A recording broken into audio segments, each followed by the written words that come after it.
Hey guys, welcome to the channel. This is part 2 of What If Naruto was in Ray Zero. If you guys enjoyed this what if, then comment, like and subscribe. Let's go. Also the video goal is 10 likes, so let me know that you're interested in the series and you want the next part. Then go ahead and check out the other what ifs in the channel. Before we start, please do support for more awesome content. Don't forget to subscribe and leave. Also share the video with your friends and link in the description. So let's go.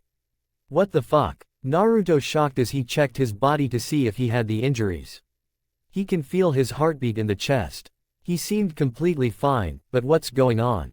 He remembered he got killed by the ice spear piercing in his heart. He was laying on Emilia's laps, but man, this poor girl cried for him. He can't blame her because she didn't know anything about the attack tonight. Emilia tried so hard to heal him from dying because his heart was destroyed. The night. He remembered he was fighting Ram in the hallway because he has a witch miasma. Naruto was so sure he fought her in the night, but today is different.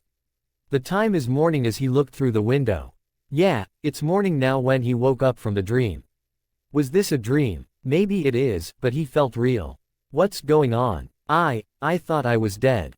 Was that a dream? Naruto thought. It's not a dream. You were dead. Kurama remembered. But for some reason, you got sent back to this point in time. Yuki said. Seriously? Naruto thought as he held his chest with a hand. So, this is like coming from the future or video game where a player dies and respawn back to the checkpoint. He never had this ability before and unfamiliar in his world. By the way, he remembered there was strange dark magic that interrupted his speed, slowed him down from saving Emilia. That wasn't Rosewall or the others because they don't use that kind of magic. That dark magic was used by someone. Did you guys see any strange magic? Yeah, we saw that. That dark magic wasn't theirs. Chome said. Naruto nodded and learned new information about dark magic. Think this will happen again when I die? Dunno, but don't even try it. Even you can change the future, but things could go wrong. Kurama said. I will have to agree with him. Whatever you die or you suicide to go back to your checkpoint and change the future, everything will go wrong. I advise you don't do that again because it'll give you bad luck. Matabi said. Yeah, you guys have a point. Naruto-kun. The boy turned to the door when Rem knocked on the door. That's right. He remembered he opened the door first before her. I'm coming, he replied as he looked at Biju's. What, today is it? The hell I know about that, but this is day 3. Kurama said. Naruto nodded as he approached the door and grabbed the knob to open. Hopefully, he won't make the mistakes again like his dream or his future. As the door is opened, he knew it's Rem who tried to wake him up and told him to cook breakfast. Good morning, Naruto-kun. Rem said as she bowed. Morning, Rem. Naruto smiled as he looked around her on right to left in the hallway. He was sure that she'll be here any minutes now. Where's your sister Ram? You two usually come together. I am here and good morning. Ram bowed as she came from the left side. So, there is Ram right there who tried to kill him in the night from the future. She didn't trust him because she thought he has a witch miasma and worked for the witch cult. Naruto understands her feeling because she tried to protect her little sister Rem from the cultist. They hated the witch cult because they murdered everyone and destroyed their village. Maybe, this time that Naruto will change the future in the right way. He will talk with those two maidens and see if he can gain their trust in him. So, what's up? What brings you two here? Naruto asked. I was wondering if you can help us to cook for breakfast. Rem said. Ah, shit, here they go again. Naruto can't cook the foods because he sucks at cooking. Really? He never cooks homemade foods at his home. There's no way he can cook the breakfast, but all he can do is ramen cup or head toward Ichiraku ramen restaurant. I would love to help, but I'm not very good at cooking. Naruto said as he stared at Ram and pointed his finger at her. Yeah, she got disappointed with him. Don't you dare say that word, disappoint, to me. Just because I suck at cooking. Ellipsis. Pathetic. Ram said. Then, her insult hurt his feeling again right in his heart. He got sulked over the cooking skills and got insulted by Rem. Even he knew that she was going to say that, but she still insults him with different words. Damn that pink-haired girl. Then, Naruto. You don't have to cook the foods. Rem said as the blonde man looked at her. You can help Ram to peel the fruit's skin. Sure, Naruto stopped as he felt the world begin to spin for a moment and held his head with a hand. He started to have those dreams again about his death. What is this feeling? It's giving him a headache. That dream is hurting his head. He saw the dark shadow that once slowed him down and made him die. He needs to stop thinking of that dream or else he'll faint. Naruto, please don't die. I need you. Please don't. Please don't. Naruto, I love you. I love you. Then, Naruto's mind got shut down as his body fell into REM, but she caught him before falling on the ground. That got her shocked when he fainted on him. At first, he was fine at the moment, but he suddenly went silent and fell. Naruto-kun, are you okay? REM, put him back to his bed now. Yes, sis. Naruto opened his eyes slowly and felt like he's on his bed again. He looked around his room until he found Emilia sitting on the chair on the right side. She must have been waiting for him to wake up because the two maidens told her. Damn that headache for making him fainted. Those stupid nightmares made him go insane. Since Emily is here in his room, it'll be better not to tell her about a return from death. She can trust him, but she's not ready to handle the truth. You awake? Emilia said as she approached him. Emilia, what happened? Naruto asked. Rem and Ram told me that you got fainted. They were extremely worried, Emilia answered. I see. Naruto said he moved the blanket and started to get up from his bed, but Emilia dashed and stopped him from getting up. He was forced to sit back on his bed. Don't get up. You need to rest, she said. It's fine, Emilia. I'm 100% fine TT Abayo. He said with a smile, but he forgot to ask her how long has he been sleeping. How long I've been sleeping? 30 minutes, but you need to rest. I'm fine now, Emilia. Really? They might need my help to cook breakfast. Rem and Ram told me you don't have to work today if you're not too well. Emilia said as she grasped his arms and made him look at her face. She showed him with a begging expression. Please. Her soft voice reached in his head and his heart as they made him stop. Naruto can't resist her cute face, but he remembered the dream about her. She was in pain and hurt when she watched him die without his heart. She cried for him and begged him not to die for him because he was her first friend that can make her happy. Naruto was surprised that she confessed her feeling to him and kissed him. They just met 3 days ago. Emilia is a good friend and sweet girl. She wanted him to stay alive with her, so she can spend time with him. He's the one who can make her happy and change her life. This time, he won't allow this happens to her life. That won't happen again just like the future. Naruto, please don't die.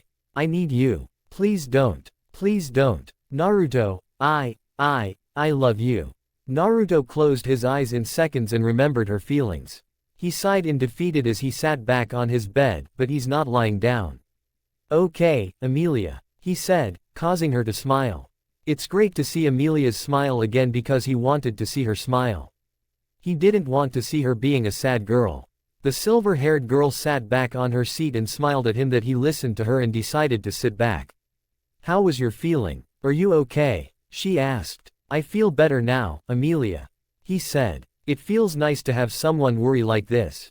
What are you doing here? Shouldn't you be studying? Well, Emilia said with a small giggle as her eyes rolled like she's in trouble. When Rem and Ram told me you got fainted, I kinda skipped my studies and sneaked past Puck. You did not. Yeah, I might get trouble when he finds out that I'm in your room. Then a few seconds, Naruto couldn't resist, but he had to burst out a laugh at her for skipping her studies.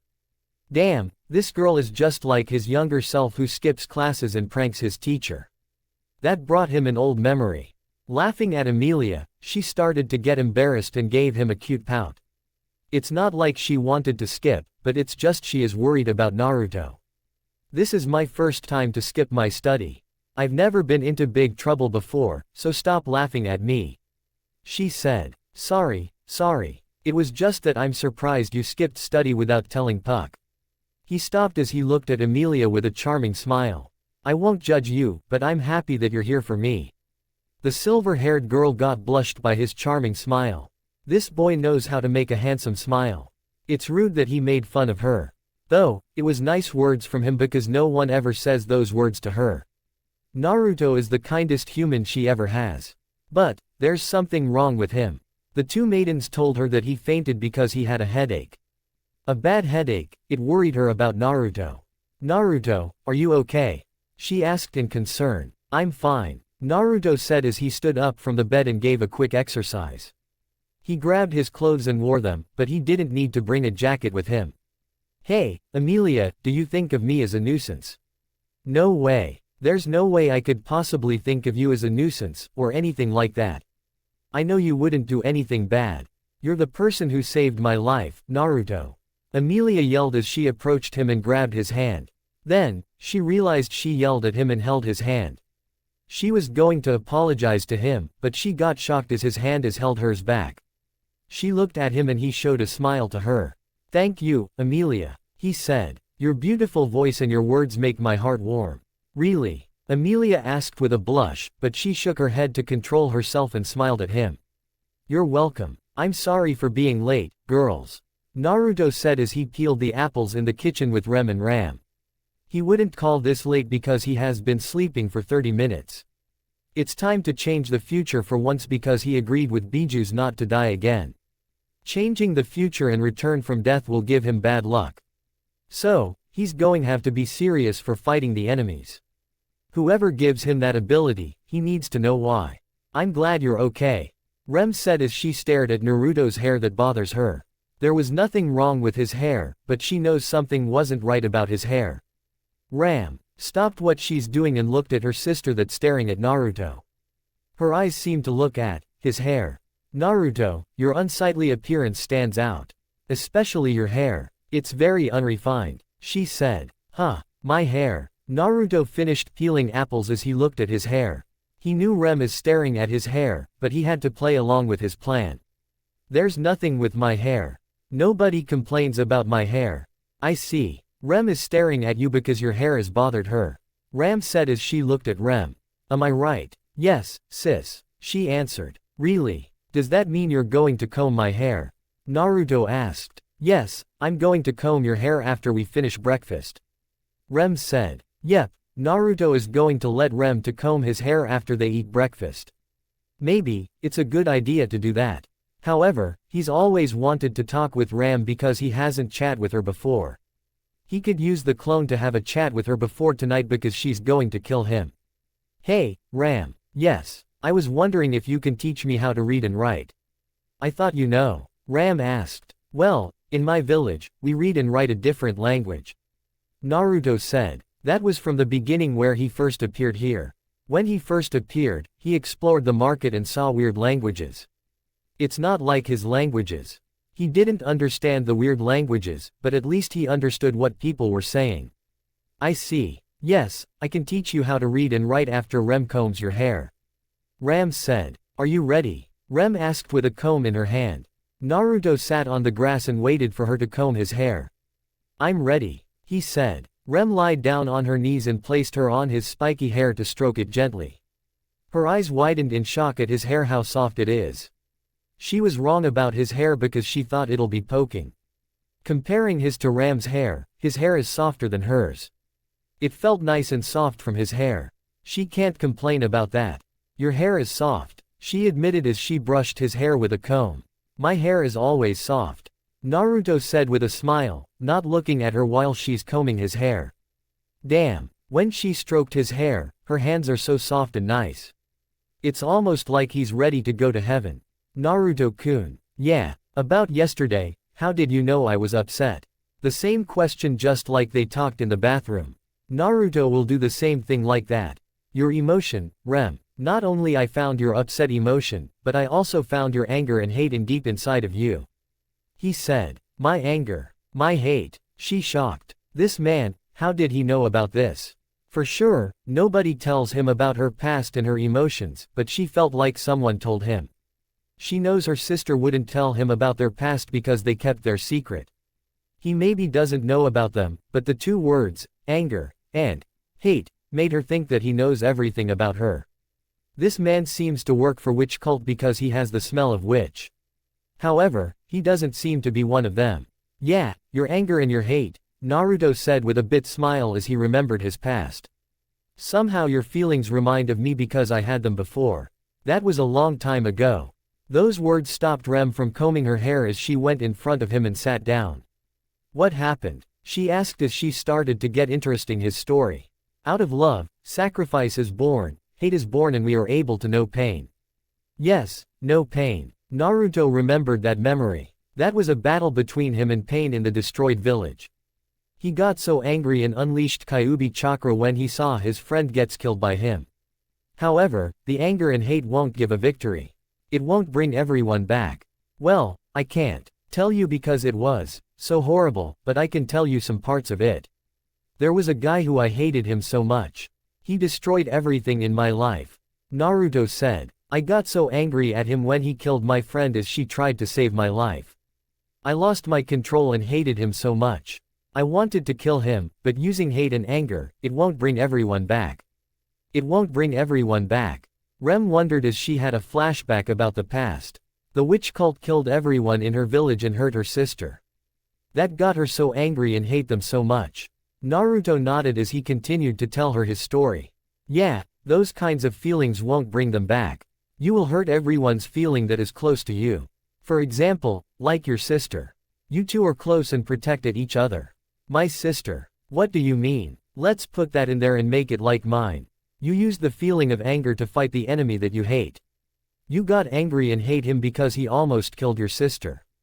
If you use them, you will hurt her feeling.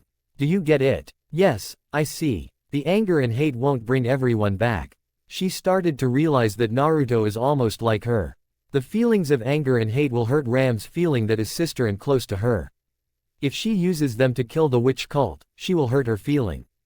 This man, he showed his humanity. What kind of past did he been through? Naruto, do you hate demons? Rem asked. No, I don't hate them because you don't. What do they do? They're innocent demons, so you must understand their feeling. I felt sorry about them because they hate humans. They hate them because they don't like being used as a weapon. Naruto said. Well, you might think demons are scary, but they have a heart. They can make you laugh. At that moment, Naruto found a smile on Rem's face again like the future. Her smile is even better than that. It's cute and warm. His second time to see her smiling. Nice smile, Rem. He smiled. Rem placed her hands on the chest. This feel is warm and nice of him. Thank you, Naruto-kun. She said. I didn't do anything. You did, Naruto-kun. She said as she reached her hand to stroke his hair again. She wanted to feel again. I think you don't need me to comb your hair. Your hair is so soft and warm. Didn't you like to comb your sister's hair? I wasn't trying to steal you from her. My sister's hair is soft, but yours is softer and nicer than hers. Naruto was going to ask her to stop, but he changed his mind and let her stroke his hair. Her hands are very soft and nice. Naruto. Yeah, can I comb your hair again next time? That same question got him surprised again. Man, he didn't know that his hair is soft and nice to Rem's thought.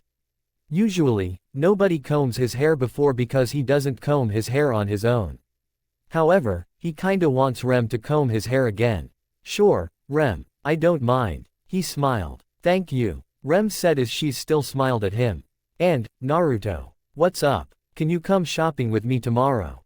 I need your help for carrying bags. Sure, no problem TT Abayo. I'm not gonna lie. This is easy than I thought. Naruto said as he wrote the words on the paper. After he's finished with Rem's combing, Ram gave the book to him and told him to copy the words. He did everything that she told him to do, but this is easy than his thought it was. The language in this world is weird and funny. Anyways, he needs to learn how to read and write, so he can explore the world on his own. Pardon my intrusion, Naruto. Ram said as she came into his room with the drinks. It's just an apple juice that was requested by him. I see you really are studying. I thought this will be hard, but it was easy. Naruto said as he turned around to look at her. So, you brought the apple juice that I told you? Yes, Naruto. She said as she placed the apple juice on the desk and poured it in the cup for Naruto. Then, he grabbed the cup from her. How is your studying? Easy. He smirked as he drank the juice and noticed her aura when he sensed it. That was strange because Rem's aura was stronger than hers. Ram is the oldest sister, but how come? Ram seemed to notice him that he's staring at her. She felt uncomfortable with him because he has the witch miasma. However, her sister Rem told her that he's human and not with the witch cult. That made Ram goes little fishy of Naruto because he's nice and respectful to everyone. She doesn't trust him and his behaviors. Hey, Ram, Naruto said. Yes, she asked as she stayed cautious of him. Do you hate me because I remind you of someone? Naruto asked seriously. What? Ram asked with a shock as she looked at him. This man isn't joking around by looking at his eyes. Those eyes aren't lying to her. Do you hate me or angry at me because I have a witch miasma, am I correct? Naruto asked. What? Since did you? I sensed your negative emotion from you and your sister. I noticed both of you are watching me. He said as he looked at himself. Honestly, he doesn't know why he has that witch miasma with him. I understand why you two are suspicious of me because I have a witch miasma.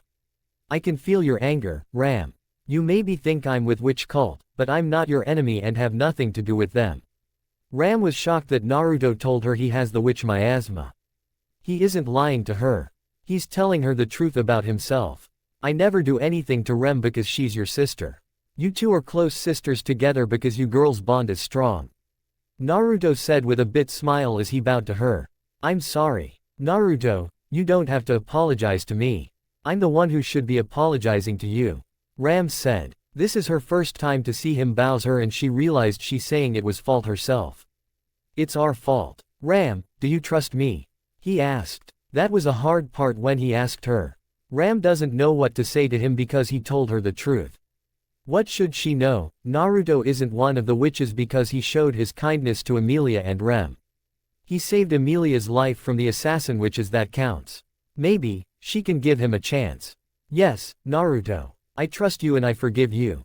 She answered as she lifted his arm to stand up. Please stand up. Are you sure? If you have an order from Rosewall, I didn't want. I will explain to Rosewall that you're not the enemy. Don't worry about it because Emilia seems to enjoy your presence. Wow, that was easy to convince Ram to trust him. Yeah, he knew Ram was following Rosewall's order to keep her eyes on him because they weren't so sure they can trust him in the mansion. Okay, I should focus on my studies. Naruto said as he continued to study and took another drink. Thanks for a drink, Ram. And thank you for trusting me. Ram nodded as she bowed to him and grabbed the drinks from him. She didn't say anything to him, so she grabbed it and walked toward the door. Ram said she wouldn't be coming to see you tonight, so I agreed to help with your studies. I'm afraid I can't do much, though. Emilia said as she stood by him in his room. She's here to help him with his studies. Honestly, Naruto doesn't need help from anyone, but it'll be rude to say to Emilia that he doesn't need her. Things are getting better and better than his future. He convinced Ram to trust him with the truth that he has witch miasma. Right now, I'm writing the basic glyph until I memorize them. At first, I thought it's going to be hard to learn, but it was easy. He said. Wow, you're focusing on your studies far more than I expected. She said as she moved closer to his side to see his works. He works really hard until she saw a different book on his left side. What's that book on your left side? Naruto stopped and looked at his side where she's looking at. She's looking at his book, Tales of a Gutsy Ninja. Oh, that's my teacher's book. He answered as he showed her his book and she grabbed it from him. When Emilia took a good look at his book, the language is unfamiliar to her. The words on the book are doodles, but it'll be better to ask him. What kind of language is that? She asked as she sat down on the bed. Let's see. In my village, we called it the Japanese language. Oh, so you're a foreigner who comes from another place or far from here. You can say that I'm a foreigner. The book that you're holding, it calls, Tales of a Gutsy Ninja. What an interesting title. I didn't know your teacher is the author. He's the best teacher, but actually he wrote a book about me. Really? Emilia surprised. He wrote a book about you. Yep, this book is about me. A ninja never gives up and vows to break the curse, which represents the cycles of war, conflict, and hatred that occupies the ninja world. The half-elf was surprised when she caught the last sentence from him. Never give up and vows to break the curse, which represents the cycles of war, conflict, and hatred that occupies the world. This feels very familiar to her studies of the royal candidate. The book that Naruto had must be very special. Your teacher wrote a story about you. You must be a very special person. Emilia said with a smile. Naruto nodded sadly as he looked down at the ground, which made her look at him. His face was smiled for the seconds, but his facial expression has changed into that. There is something wrong with him. Naruto, are you okay? Yeah, I'm okay. Naruto said as he stood up from the chair and sat down on his bed next to her. Well, I wouldn't call him a teacher. He was my godfather. He wrote a book about me before I was born. Then, he must be a really good person. Yeah, he was a really good guy. Unfortunately, he died in the battle. I didn't know. I'm sorry. Emilia said with a sad look as she looked at Naruto's book. He wrote the book about you, so he wanted you to read it. That's right. This book is very special to me because it gives me some hope and told me not to give up. He was hoping that I would grow up to be just like the main character in his book. Naruto said with a smile. Just like in the book. Emilia wondered as she looked at the book to Naruto. She can imagine him if he becomes a king, he can change the world. A ninja never gives up and vows to break the curse, which represents the cycles of war, conflict, and hatred that occupies the ninja world. Naruto's godfather wrote the book and wanted him to be the main character. Naruto is kinda like the main character from Emilia's thought. Emilia stood up from the bed and walked toward the window to look outside. She saw a lot of stars in the sky. The stars are beautiful tonight. I'm sure the weather will be good tomorrow. She said. Yep, the stars are beautiful. Naruto said as he stood by her and looked at her eyes. He's not gonna lie about them, but her eyes are beautiful like a star. What is it? Is there something on my face? She worried as she touched her face with hands. Stop it, Emilia. You're overreacting, he said as he flicked her in the forehead and made her cute pout at him. She's so cute. Your eyes are beautiful like a star, Emilia. The half-elf blushed on her cheeks as she turned to look at Naruto. Her heart started beating fast. Did he just say that in front of her? His gentle voice, his words, it made her heart beating fast because they reached inside of hers. What did you say? She asked. Your eyes are beautiful like a star, Emilia. Naruto smiled with a blush. He won't lie about her appearance. She's a beautiful half-elf. Only a moron would refuse her if she ever made a move. Just like what his thoughts from earlier, Emilia is a good friend and a sweet person. If he can take her to his world, she could probably change her life and live there. Maybe she would meet his friends and his teachers, he's sure that they would love to meet her. They can probably teach her a few tricks, but not Kakashi-sensei. It's a bad idea if that teacher teaches her like that. Thank you, Naruto. That was very kind words from you, she said as she held her own hands and looked at him. Naruto. What's up? I was wondering if you can teach me how to read and write the Japanese language. Since I helped you, now you help me to learn your language. Emilia said as she held his book and showed him. Naruto blinked his eyes for seconds with surprise, but he smiled at her. Sure, he said. This is rare, I never thought Naruto can make Rem smile. Rosewall said as he sat on the chair. Yes, Rosewall-sama. Rem wanted you to know that she and Naruto are going shopping tomorrow. Ram said. She saw Naruto and Ram talking in the yard. It's shocked to see her smile because she hasn't been smiling for a long time. Also, Naruto told her the truth that he has witch miasma and not an enemy of witch cult. Ram also told Rosewall about that, too. Have you told her? Told her that you want to go with them or replace her place? He said. Yes, I did. We were discussed that, but it seemed like she wanted to go with Naruto alone. She trusted him. Shall I tell Naruto that I can go with them? Ram asked. Do not worry, Ram. I'm sure that boy won't do any harm to Rem. Emilia-sama and Puck trusted him a lot because he saved her life from Elsa. Rosewall said as he looked at Ram. I understand your concern because she's your sister. It's a bad choice for you, but we mustn't interrupt them. Yeah, Rosewall remembered he told Naruto about Rem and Ram that they are Oni. However, it was quite surprising that he heard Naruto became a friend with Rem.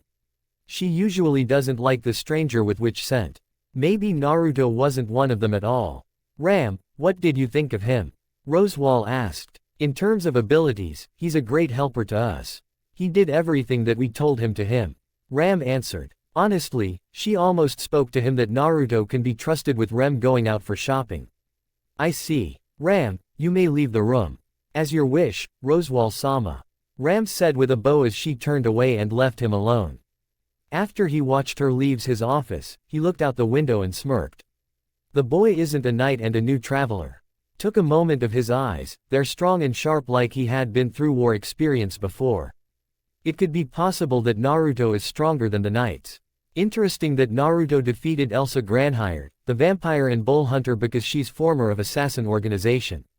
No knights can't kill her except high skillful like Reinhard. The blonde boy has no fear of fighting her. He has great mana inside of him. That boy isn't a human because he's a shinobi, but a high skillful shinobi. Naruto is different than the other shinobi, his skills. His magic. What is he? Emilia is on her break from studying for the royal selection. She has gotten better at this than her usually last time because Naruto inspired her not to give up and not letting her fear scares her. This is her first time to get inspired with a great speech by him. His courage reached her heart and told her not to be afraid by humans. Not letting people told her down. Her heart told her to move forward until she achieves her dream and changes the world in a good way. She wants the world to be equal.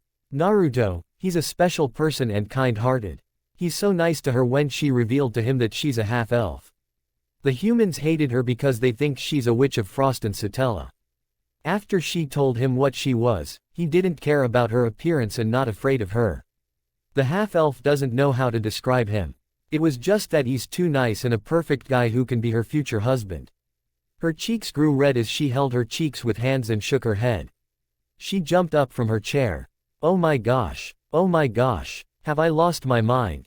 She thought with a blush as she looked out from the window and watched Naruto, sitting on the ground. I met him 3 days ago, what is this feeling? Maybe, she went a little too fast for thinking about love relationships. It was just too quick because she met him 3 days ago. Since she's on the break, there's nothing she can do in her room, but she always wanted to check on Naruto to see what's he doing. She got out of her room and went outside of the mansion. She saw Naruto sitting on the grass, so she ran toward him to say good morning. But, she stopped when she saw his face is asleep. His sitting position is strange. His legs are crossed and his hands are held together. What is he doing? Emilia asked. Oh, Leah, Puck said as he flew out and landed on her shoulder. Naruto is meditating. Meditating. Yes, he's focusing on his mind in silence. Gathering the energy inside of his body. He said as he looked at him. I'm surprised he can do it, too. The sliver-haired girl observed Naruto's meditate position. She thought he was sleeping when she saw his eyes were closed, but Puck told her that he's not sleeping. He is doing meditate for focusing on his mind and gathering the energy inside of his body. This is interesting to see him do that because she could use that but she doesn't know how to do it. It'll be better to wait for him until he finishes his meditate. Leah, don't try to bother while he's meditating. I'm sure he needs to be alone and quiet. Puck said. I won't, Puck. Emilia said as she turned away, but she stared at Naruto, she's staring at his whiskers on his cheeks. They're strange ones, but she wanna touch them and feel them. She bent over her body and walked toward him quietly, so she doesn't bother him. She reached out her hand to touch his whisker. She was too curious if his whiskers are real or not. Are they real? What would it feel like to touch them? Let's see if Emilia can find out how it feels like to touch Naruto's whiskers. She needs to get closer and... Boo! Then, Emilia got scared and screamed from his surprise attack as she fell down on the ground in her butt. She looked at him, who started to laugh at her as she glared at him. Why did you scare me for? You're so mean, she said as she gave him a cute punching. Sorry. I love teasing you, Emilia. You're too easy that I can scare you. Naruto smirked as he looked at her clothes. She wore a purple-white short dress like shirt length. Her arm sleeves are the same color as her dress. Naruto? She asked. The blonde man scratched his cheek gently and can't help it, but he blushed for seeing her dresses like that. Nothing. Anyways, if you were wondering about my whiskers, they're birthmark. He said. Wait, you know I was going to touch them. Emilia shocked with a blush as she sat down on the ground while tapping her fingers. So, he knew she was going for his whiskers. He did it on purpose. Naruto, I didn't know you can meditate. Puck said. Of course, everyone can meditate. The blonde shinobi said. So, what's up? Just want to see you what you doing today. I'm sorry for interrupting your training. She said with a bow. The blonde man waved his hand. Whoa, there. You don't have to say sorry to me. Remember, when you're bored in your room, don't be afraid to talk with me. I'm all opened and eared. Emilia remembered what he told her from the other night. She hasn't forgotten about his words to her because she kept them in her mind. Honestly, all she ever wanted was to talk with her first friend. Okay, Naruto, she said with a smile. By the way, Rem told me that you two are going to grocery shopping today. Yeah, actually. She asked me first if I want to go grocery shopping with her, so I accepted her offer. He said, wow, I'm surprised you two have been working out together. We just met a few days ago, but I'm sure we can work it out, Naruto said. Yeah, Rem did ask him to go shopping with her because she needs his help with carrying stuff. It's almost like they're going for a date. Honestly, he wants to go there and meets the villagers. It'll be nice to have a chat with them. On the second thought, Emilia hasn't gone anywhere in this place. She has been staying in the mansion and studies her royal candidate. Naruto just had an idea about this. He can take Emilia to the village after he and Rem returns or do it tomorrow. Emilia, yes, after Rem and I done for shopping, how about you and I going out together tomorrow? To the village. Going out together. That's what friends do. Since you have nothing to do at home, you call your friend to hang out together. Fun things. Oh, the village, huh? Emilia asked as she's uncomfortable going to the village with Naruto. It's not that she doesn't want to go with him, it was just that she doesn't want to cause village trouble for him because she's a witch and witch of envy. The villagers wouldn't like her to come to their village. I love to, but it might cause trouble for you. And for the villagers. That sad look on her face broke Naruto's heart. He knew that would hurt Emilia's feelings and she refuses because she doesn't want to cause trouble for him. She's a very kind and sweet person, but she's too afraid that the villagers will, no screw those words.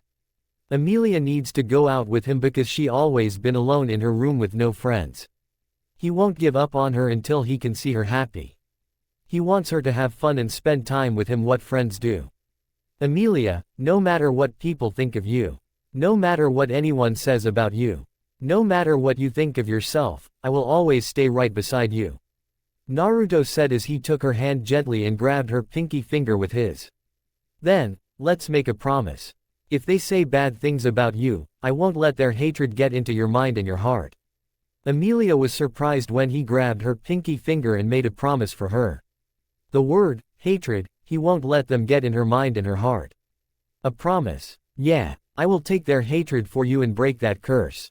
If there is a thing such as peace, I will find the answer. So I won't give up. I want you to be happy for me and Puck. He said. Happy? She asked. Do you remember what I told you about my friends? Well, actually I don't have a lot of friends from my past when I was a child.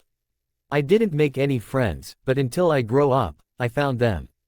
The reason why I love them because they saved me from myself. They rescued me from my loneliness. They were the first to accept who I am. Naruto smiled as he listened to his heartbeat and remembered the feeling from his two friends. Now, it's my turn to save you from your loneliness. The half-elf was silent and looked at him with a shocked face. His smile is too pure and warm. She doesn't know what to say to him. She refused his offer, but he still keeps doing that for her. Naruto is seriously going to take hatred from humans and break the curses for her. When he said his friends saved him from himself, it sounds like he's like her with no friends in the past. Sadly, she didn't make friends because they don't like her. Right now, she has Naruto as a friend that will save her life from herself and rescue her from her loneliness. Naruto, she said softly as she held his pinky finger and smiled beautifully at him. Naruto, thank you. Yes, I will come with you. Good. That's a promise Tt Abayo. For tomorrow, I won't break and die. Naruto paused as he sensed something evil around him. He saw the familiar dark fog appears in front of him, blocking Emilia from him. The long transparent arms reached out from the magic rune and moved toward him. The blonde shinobi tried to evade, but he can't move his body in the dark fog. He knows this dark magic before. I love you. His eyes widened in pain and his hand flew to his chest as he felt something grab his heart. The shadow hand grabbed his heart and squashed it, making him fall down on the ground. He can hear Emilia's voice screaming him. Naruto. Naruto. Emilia said as she rushed toward him and grabbed him before his body collapses on the ground. She watched him breathing very hard and fast. Deep inside of him, Kurama and the other Bijus know what's going on. They saw what happened to him. Naruto isn't the only one that found the aura first. Naruto, are you okay? She concerned as the blonde man started to calm and his breathing is slowing down. What happened? You suddenly fell down. I don't know. Naruto said truthfully as his eyes rolled on left to right to look for the shadow arms. He can't find them or any aura of the witch around here. I honestly don't know what's wrong with me. Emilia didn't give him a chance to talk as she raised her hands to touch his head in an instant. This feeling from her hands is so warm. There's nothing wrong with you. The half-elf said as she finished checking and looked at him in concern. Are you okay? You almost fell down. I'm okay, Emilia. Naruto said as he stood up, but he saw Emilia grab his arm to help him to stand up. Thanks for your help. Guess I have to stop my training for today. This is serious. Are you really okay? Emilia, I'm fine. You checked me already and said nothing wrong with me. Don't push yourself, Naruto. She said, still worried. I won't, Emilia. He chuckled. I have to get ready for Rem. We'll go the village today. This is strange. Naruto never felt this pain before because he's a healthy guy and never had that heart attack. It wasn't a heart attack because he saw what happened. The strange black and purple arms came from the magic rune. One of them grasped his heart. He wasn't sure who did that, but he caught the scent of shadow arms. That aura or magic belongs to the witch. Kurama and the others told him that they saw them, too. You sure, Naruto? Emilia asked again, her worried expression never changed. I'm sure, Emilia. The blonde man said with a smile as he gave her a pat on the head and moved on. But, he stopped when his hand was grabbed by her hands as he turned around to see her. Please be careful, she said with a worried tone as her hands are shaking with fear. Naruto felt her hands are shaking in his hand. It kept shaking and felt a bit numb. She got scared when he fell and had a heart attack. Emilia doesn't want to see him get hurt like that because he's her first friend. Her eyes, her face, they're the same expression like the future when she cried for him. That's right, he remembered her face. She doesn't want him to die. Because she wanted him to stay with her. She'll be all alone without him. Emilia, he called. Yes, Emilia laughed as he started to tickle her on the side of a body. The half-elf can't stop her laughing while getting tickled by him. She tried to fight it back, but she can't do it and she kept laughing. Both of them fell down on the ground together and she knows this kind of position. She's on the ground as she looked it up at him. Her purple eyes meet his azure eyes. He's on top of her. There's a smile I want to see, Emilia. He said. The silver-haired girl stared at him for a good second. His handsome face. His beautiful blue eyes. Maybe, he's a perfect guy who can make her smile and laugh. Is this what love feels like for being with him? She reached her arms up toward his face and put her hands on his cheeks. Her silky soft fingers trailed across the whiskers on his cheeks. His whiskers feel thick, but they're soft and nice. Naruto had a blush when she touched them, but he closed his eyes calmly as her fingers stroked them. In the moments, he no longer has blush and let her fingers continue to stroke his whiskers. It's his first time getting touched by her soft fingers. Honestly, he doesn't remember getting his whiskers touched by girls. For sure, some girls touched him before, but he wouldn't buy that because Emilia's hands are the best. Naruto, I love you. That memory shot in his mind as he opened his eyes to look at Emilia. Emilia, maybe we should get up. He said as he quickly got up off her and offered her a hand. Emilia was disappointed at this because she wanted to touch them more. But, she realized she touched his whiskers without saying. Why yes, she said with a blush as she grabbed his hands and lifted herself up. Her worried expression has changed into a happy one. She enjoyed his presence. Sorry that I stayed too long. He said. I'm the one who should be sorry, she said. Naruto has finally changed the butler suit into his clothes. Everything smells so good and clean. Rem did a great job of washing his clothes, but damn she did everything in the mansion. She cooks, cleans, and washes. Rem should deserve to take a break and try to have a good time today. He was very surprised that she asked him to go shopping with her. She let Rosewall and her sister Ram know that she'll be going with him. This girl though, he noticed her eyes were filled with upset, shame, and anger. A few days ago, she took a suspicious of him. He understands why she did that, but what for? Maybe, it was about her past because Rosewall told him about their life. Their village got attacked by a group calls witch of cult. They're responsible for that. No wonder why he felt the anger presence from Rem because she hated them so much. Snapping his mind out, he heard someone knocks on the door. He walked toward the door and opened to see someone who knocked on the door. Ram. Naruto blinked in slight surprise as he found Rem's sister standing in front of his room.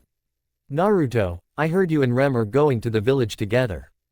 Am I correct? She asked. Yeah, you're right. Rem's the one who planned this before today. She asked me if I want to go with her, so I said yes. Naruto said. Is Rem not coming today? Yes, she's coming. She needs to prepare something before going to the village. She said. I see, he nodded, but he sensed the aura from her. That was strange because Rem's aura was stronger than hers. Ram is the oldest sister. Naruto, can I ask you something? Yeah, what's up? Yesterday, my sister Rem told me that you don't hate demons. Yeah, that's right. She asked me, what will I do when I approach demons with hatred? I answered her with this. I'm going to come after all that hate inside them as well so someday. He said with a smile. I want to be friends with demons. Ram widened her eyes a bit with a shock expression. She can see why Rem started to like this man because he doesn't hate demons. Not only he doesn't hate demons, but he understands the emotion from them. Ram, you and your sister are very close. I'm amazed by the bond you two share. Naruto said with a smile. Yes, we're sisters. We protect each other. All right then. He nodded. By the way, you're sure that you two are maidens that work here? There's gotta be another one who works here before. Actually, yes, there was one who works with us before. But, she quit her job. Ram answered. Really? Why? I cannot tell you that detail because it was her reasons. I understand. Naruto said as he grabbed his headband from the desk and wrapped around his forehead. Again about his thought, Ram doesn't seem to be much stronger than her little sister Rem. However, Naruto sensed her aura that she can use magic.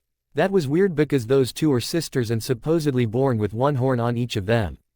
Rem has one, but Ram doesn't. Something's wrong. Ram asked. It's nothing. Naruto said as he shook his head. Alright, I'm gonna demonstrate some moves today. Rem watched with surprised looks on her face at the scene in front of her. She just returned from the shop. It seems like Naruto is showing to everyone what he can do. He punched in the straightway first and threw a roundhouse kick in front of everyone. Then, he stopped after using a roundhouse kick and took a deep breath from his chest slowly. His fighting pose is still on, which is how the martial artist does. This is awesome. I wanna try that. Careful, Lucas. This is going to be hard for you. Naruto, what about mine? Nice punch and a good kick. Keep up good work. The two boys, Luca and Kane, seemed so happy by the praise given from the shinobi blonde. They enjoyed it with him. Not only just those two, but the villagers enjoyed his appearance. They watched him demonstrating the children from behind them. What's this, Petra? Naruto asked as he looked at the little girl with long reddish brown, holding the couple of flowers in her hands. This is for you, Naruto. She said. Seeing the smile on Petra's face, the blonde shinobi smiled back to her as he picked the flowers from her. Thank you, he said as he ruffled on her head gently. Rem was surprised that the children liked Naruto and the villagers, too. It's his first time to visit here. When they entered the village, they were supposing to buy some food for dinner. Naruto didn't do anything wrong, but the villagers approached him to meet their new guest. Hey, are you the knight? Luca asked. Nope, I'm not. I'm a shinobi. Naruto answered. A shinobi? Luca's father asked as he walked beside his son. It's our first time to see shinobi come to our village. Really? Yeah, we saw most of the knights. However, it's very rare for us that we get to meet shinobi. Naruto nodded in understandable and looked away for a second. So, he isn't the only shinobi in this world.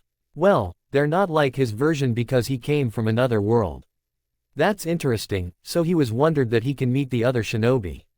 So, I'm first? He asked. No kidding, you're the first person who visits here.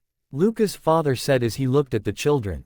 And the children would love to see your shinobi technique. Maybe, next time, Naruto said before his back of the jack was pulled as he turned around to see it. He saw Petra. What's up? There's something we want to show you. She said as she pointed at the forest. There was another girl over there by the fence. Naruto looked at Rem that finished her shopping. Until she nodded to let him go. So, he followed her and the children to the fence. But, there was a warning about the forest and not allowed to go in there. The barriers were placed in the trees to protect the village from the monsters called demon beasts. Good thing that Rem warned him. When he and the children are at the fence, Naruto met a little girl with blue hair. The girl was holding the black cute puppy with a bald on the head in her arms. The children want to show him that the girl has a puppy. A puppy. Naruto wondered before he changed into a smile at the puppy how cute it is. But, the puppy seems to growl at him for no reason. The puppy is tamed, Lucas said. What did you do to that puppy?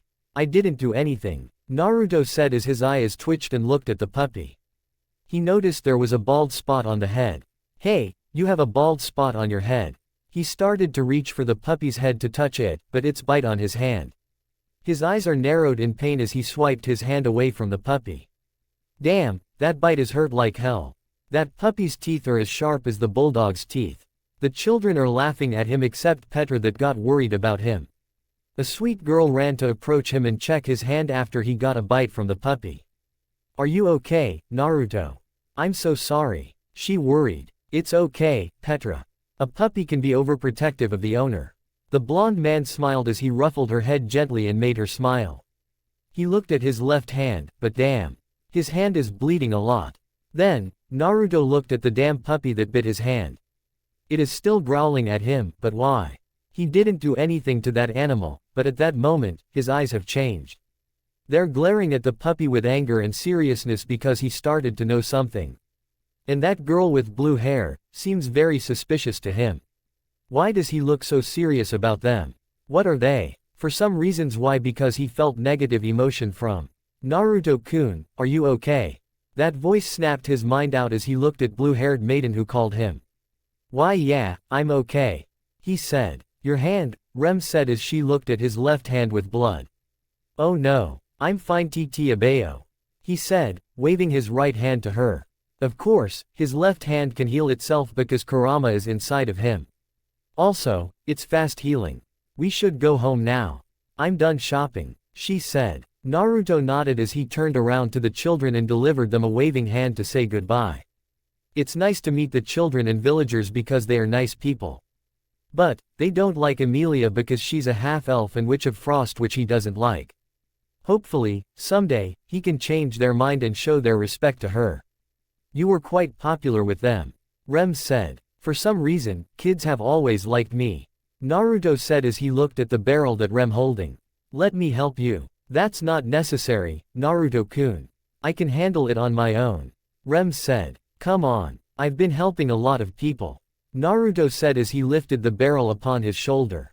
Alright, Naruto-kun. Rem nodded. The blue-haired maid and the blonde shinobi walked together in silence, only hear the sounds of the breezing wind and animals.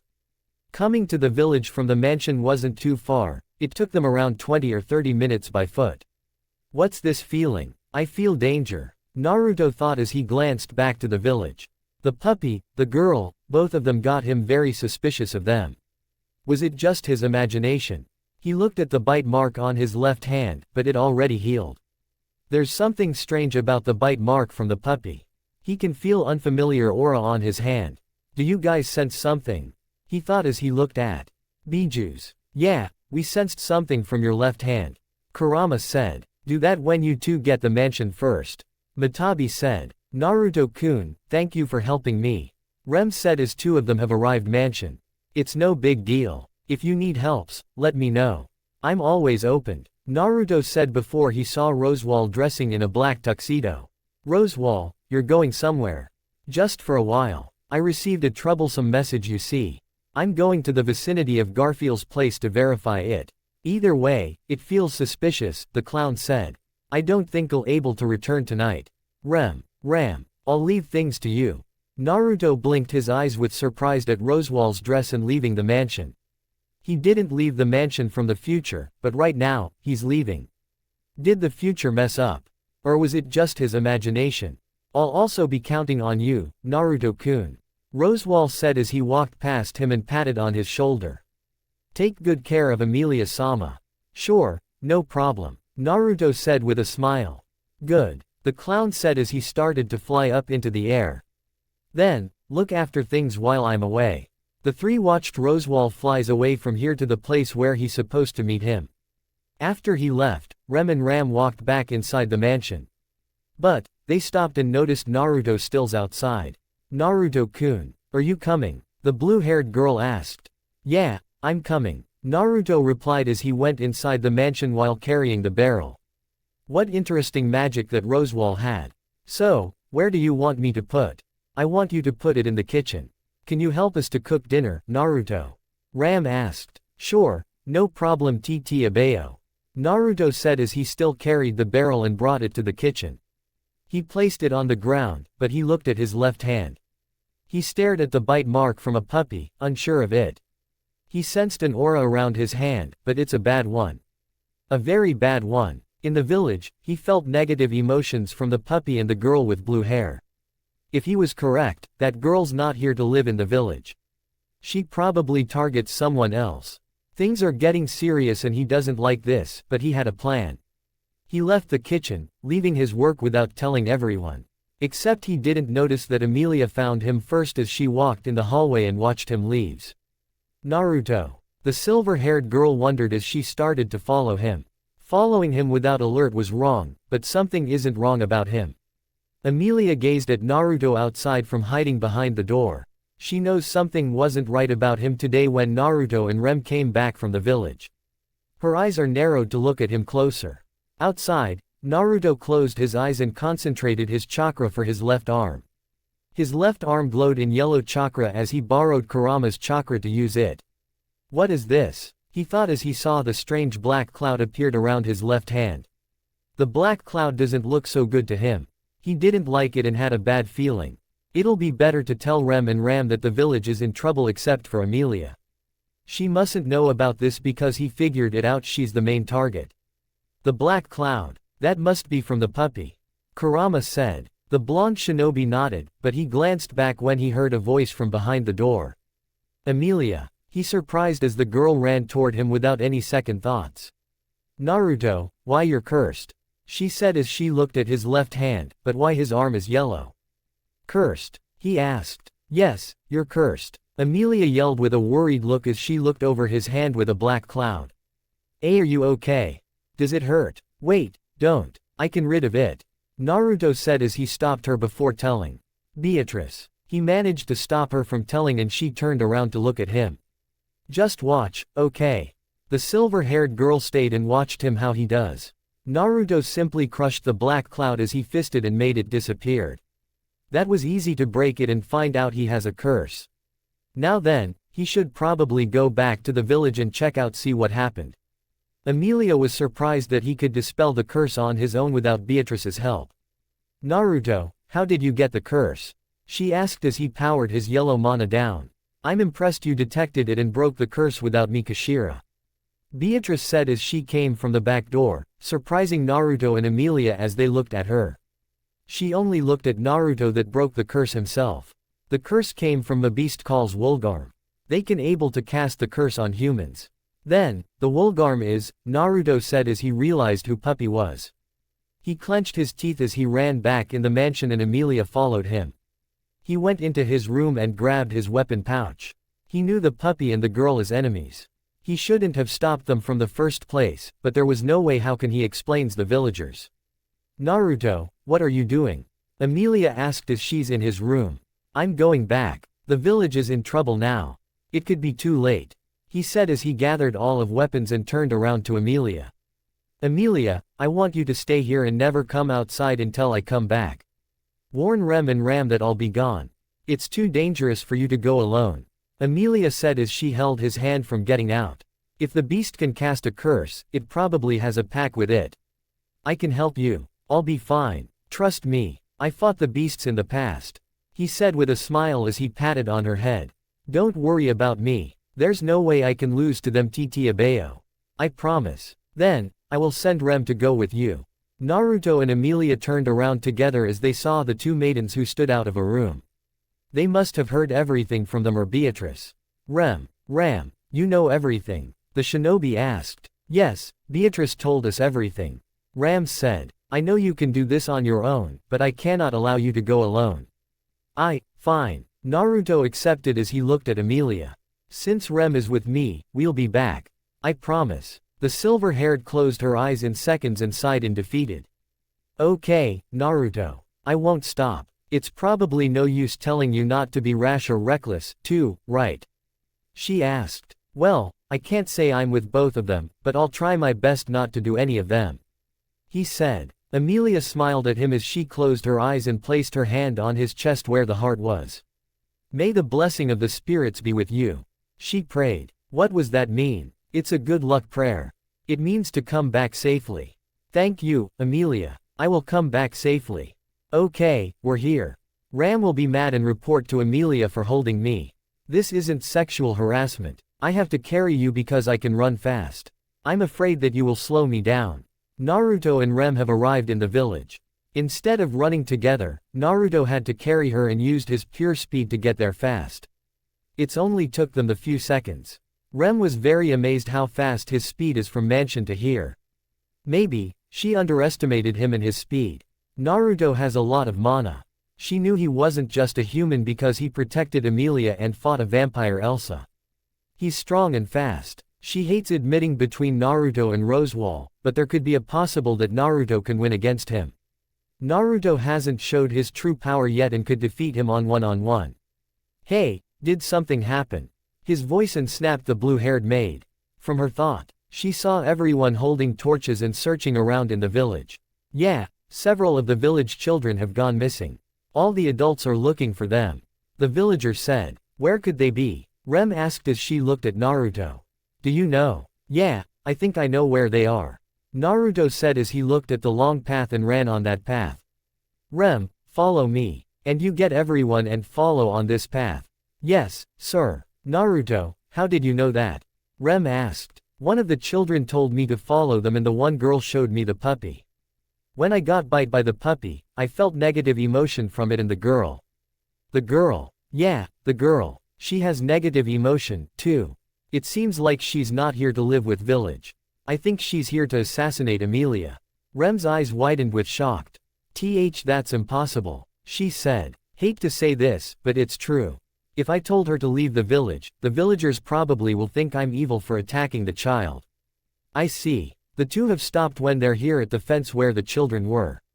Rem began to look around and search for the glowing light stone which is for protecting the village. She found it when she pointed her finger at the stone without a light. The barrier has been broken. She said. Then, that means demon beasts can go through it. Yes, that's correct Naruto, what are you doing? Rem asked as she saw Naruto jumped over fence and almost entering the forest. What do you think? I'm going to save the children. Wait, you can't make that decision on your own. With Rosewall-sama away from home, can you be sure that this isn't a ruse to divert attention from the mansion? Then, you stay here with villagers and guard them. I have no problem going by myself. I can't just ignore children because they have a dream. Naruto said. A dream? Rem said. Yeah, they told me about their dream what they want to be. These children are special and will make their dream come true. Naruto said as he began to walk in the forest, but he turned around to look at Rem.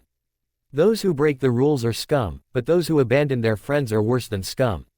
Those eyes on his face aren't joking. This man isn't kidding around. His eyes are filled with anger, determined, and fearless. He's willing to save the children with his life. Very well. My orders were to keep an eye on you. She said as she walked toward and jumped over the fence. Then, let's go. Naruto paused as he saw a weapon flail in her hands. What the fuck? Where the hell did that come from? What's wrong, Naruto-kun? Nothing. Naruto and Rem went in the forest, searching for the children who have been missing. The children can't be far away from because two can sense their aura nearby here. They moved to the left and headed straight. The kids, Naruto said as they found the children up on the hill.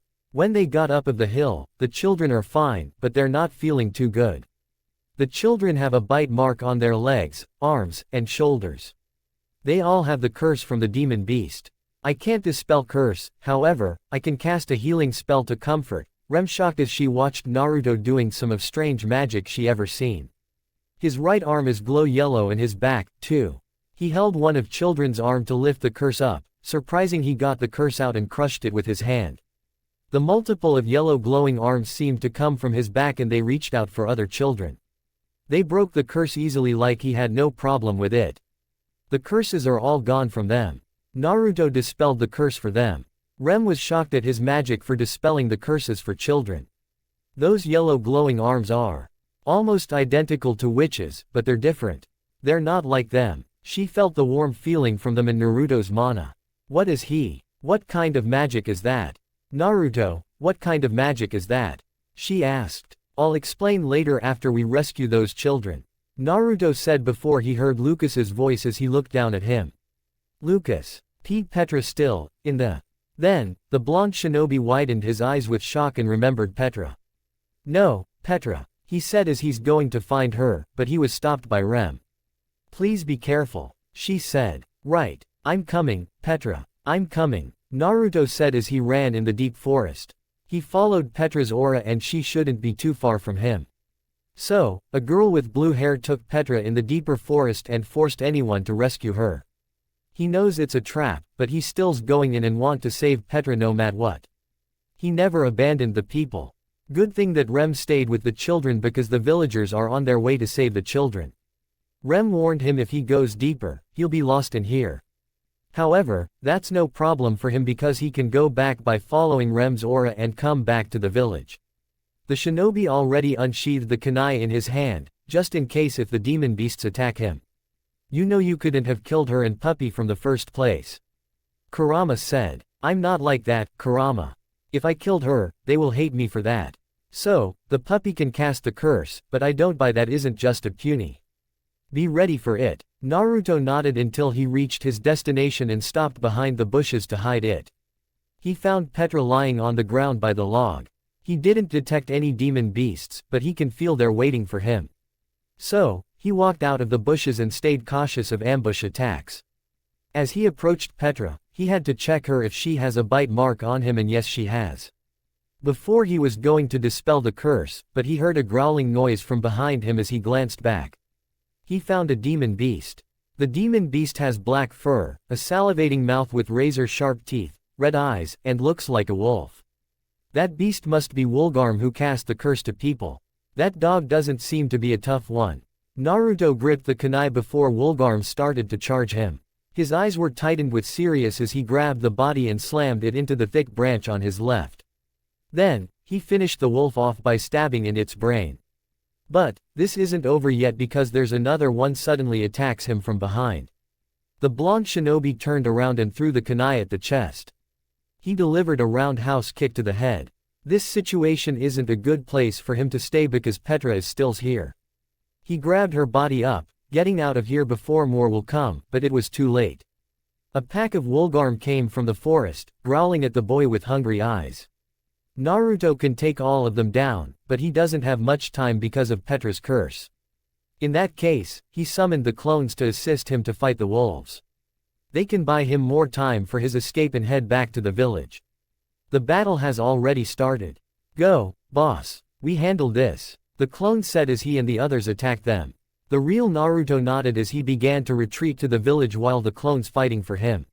He dashed through the forest as he can before Petra will die from her curse. Hopefully, the barrier was fixed already. 2 clones are down, Naruto thought as he felt his clones died in the battle, however, some of them are still alive. Wait, where are the girl and the puppy? They haven't been spotted yet before he rescued Petra. The howling interrupted his thought as he looked to his right and saw Wolgarm attacks him. He unsheathed another kunai to attack, but an unknown flail killed that creature for him. Rem, is that you? Naruto asked. Yes, it's me. The children have been safely returned to the village. Thank you for buying time, Rem said as she noticed Petra is in his arms. You found Petra, but where's the other girl? I don't know where she was, but I have a bad feeling about this. Naruto paused as he sensed his clones are dead. All of them are dead, so that means the pack of Wolgarm is on their way. We have to go back to the village. Right now. Yes, Naruto-kun. Follow me, Rem said as both of them have to head back to the village. The pack of Wolgarm is coming for them. The 2 are on their run to the village because they're outnumbered. With many of Wolgarm, they have no chance to kill all of them except Naruto. he can defeat all of them on his own, but he cannot fight while carrying Petra with him. Also, he needs to find the girl and the damn puppy because she can break the barrier. The strategy was easy because Naruto can still fight demon beasts whenever in front of him while carrying Petra. Rem is right behind him, making sure no Wolfgarm attack his back. But, they kept coming and attacking, not letting them back to the village. They are everywhere. If you see the bonfire, you almost there. Rem said as she swung flail to two of Wolfgarm and split them in the half with a chain. Naruto listened and kept running until he finds the bonfire, however, he found it already at the village. He can see it from here to there. We're almost to the barrier, he said before he reacted in shock when he saw Rem came out from the bush. A couple of blood is on her skirt and her right sleeve, revealing her skin, which means she got hurt by couple of Wolfgarms. Rem must have fought them off on her own, protecting Naruto while he carried Petra. Rem, are you? The blonde man interrupted as she pushed him away from her before a river hit her from nowhere. His eyes are widened in horror and shock that Rem saved both of them. Rem. Without second thoughts, Naruto summoned a clone and ordered him to take Petra to the village. He's going back to save Rem and protect her from the Wolfgarms. However, he found the damn puppy on the hill that used magic to hurt Rem. He was going to kill for it, but he sensed familiar aura from behind him. A sense of disturbance and sinister as the blonde shinobi turned around to see and found Rem, who had those auras. She's alive, but something changed her. A horn grew from her forehead with pink small lighting. Rem, he asked as he heard her manic laughing, but he ducked down when the flail almost hit him from her. She attacked him without a single thought, but she killed a bunch of Wolfgarm. Demon beast, demon beast, demon beast, demon beast, witch, she said insanely as she continued to kill more of them. No way, this is her Oni form. Naruto thought with a shock, watching her how she kills the demon beasts. Her fighting style is so raw and wild. This isn't herself. So, this is her Oni form that allows her to transform into Oni and gives her strength. The way how she fights is wild and out of control because she has gone berserk. If this keeps up like that, she will destroy everything and hurt herself. Rem needs to stop or else things are gone bad. Really bad. Rem, stop. You're hurting yourself, Naruto yelled. Rem heard his voice as she turned around to him and attacked him without second thoughts. The blonde shinobi clenched his teeth as he had to dodge her attack before it hits him. It seemed like she isn't listening to him because she's out of control. Still though, he needs to stop her no matter what. He glanced to the right when he saw the puppy used magic on him. The ground is crumbled and exploded on him, but he dodged the explosive with pure speed.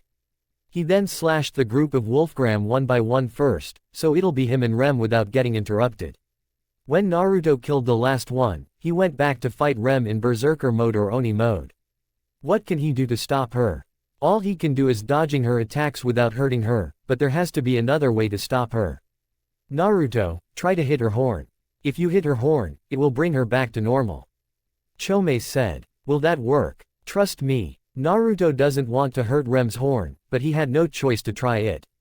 It's his only opinion to stop her and bring her back to normal. So, the shinobi decided to follow his plan and began to charge her. He saw Rem swung the morning star to him, but he sidestepped the attack on the right.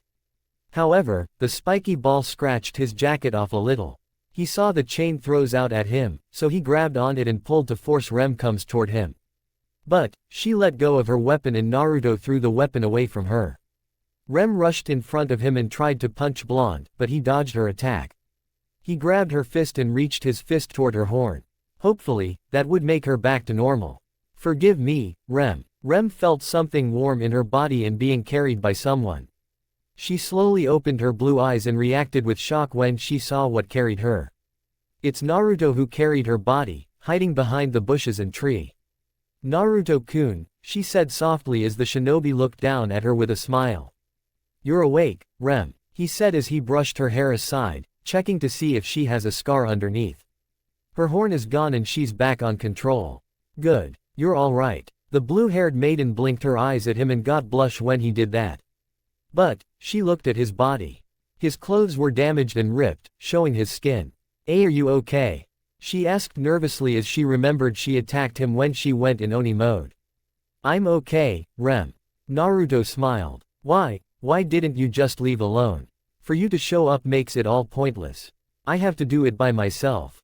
No one else needs to get hurt anymore. I can't leave you behind Titi Abayo. To tell you a truth, you did try to kill me and damaged my favorite clothes. It's my fault. So, I have to take responsibility. If I don't, I cannot do anything for you, she said as she started to flow tears from her eyes and grasped his shirt. I haven't changed at all. I committed the same sin as I did back then. I almost killed you. You nearly died. Naruto sighed with eyes closed in seconds as he looked down at her face. Rem, he said. Yes, Rem asked as she moved her head up slowly. Idiot. Naruto answered as he poked his finger on her forehead and she held her forehead. Those who break the rules are scum, but those who abandon their friends are worse than scum. My teacher once told me this and wanted me to remember them. And, Rem. Yes, Rem gasped as he wiped her tears on the face. His hand is so warm and nice that it melts her icy heart into a warm heart. This isn't your fault, Rem. Not to me. I don't know what happened between you and Ram in the past, but let me tell you what I know. You're not useless and didn't commit anything. You're kind, hardworking, cute, always do you best, and special person. Naruto said as he lifted her chain up by fingers. Your sister doesn't want you to be sad, so her wish is to make you happy.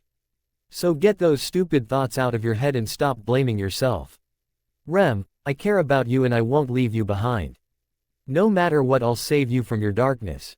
Naruto-kun, Rem said before she heard branch cracking.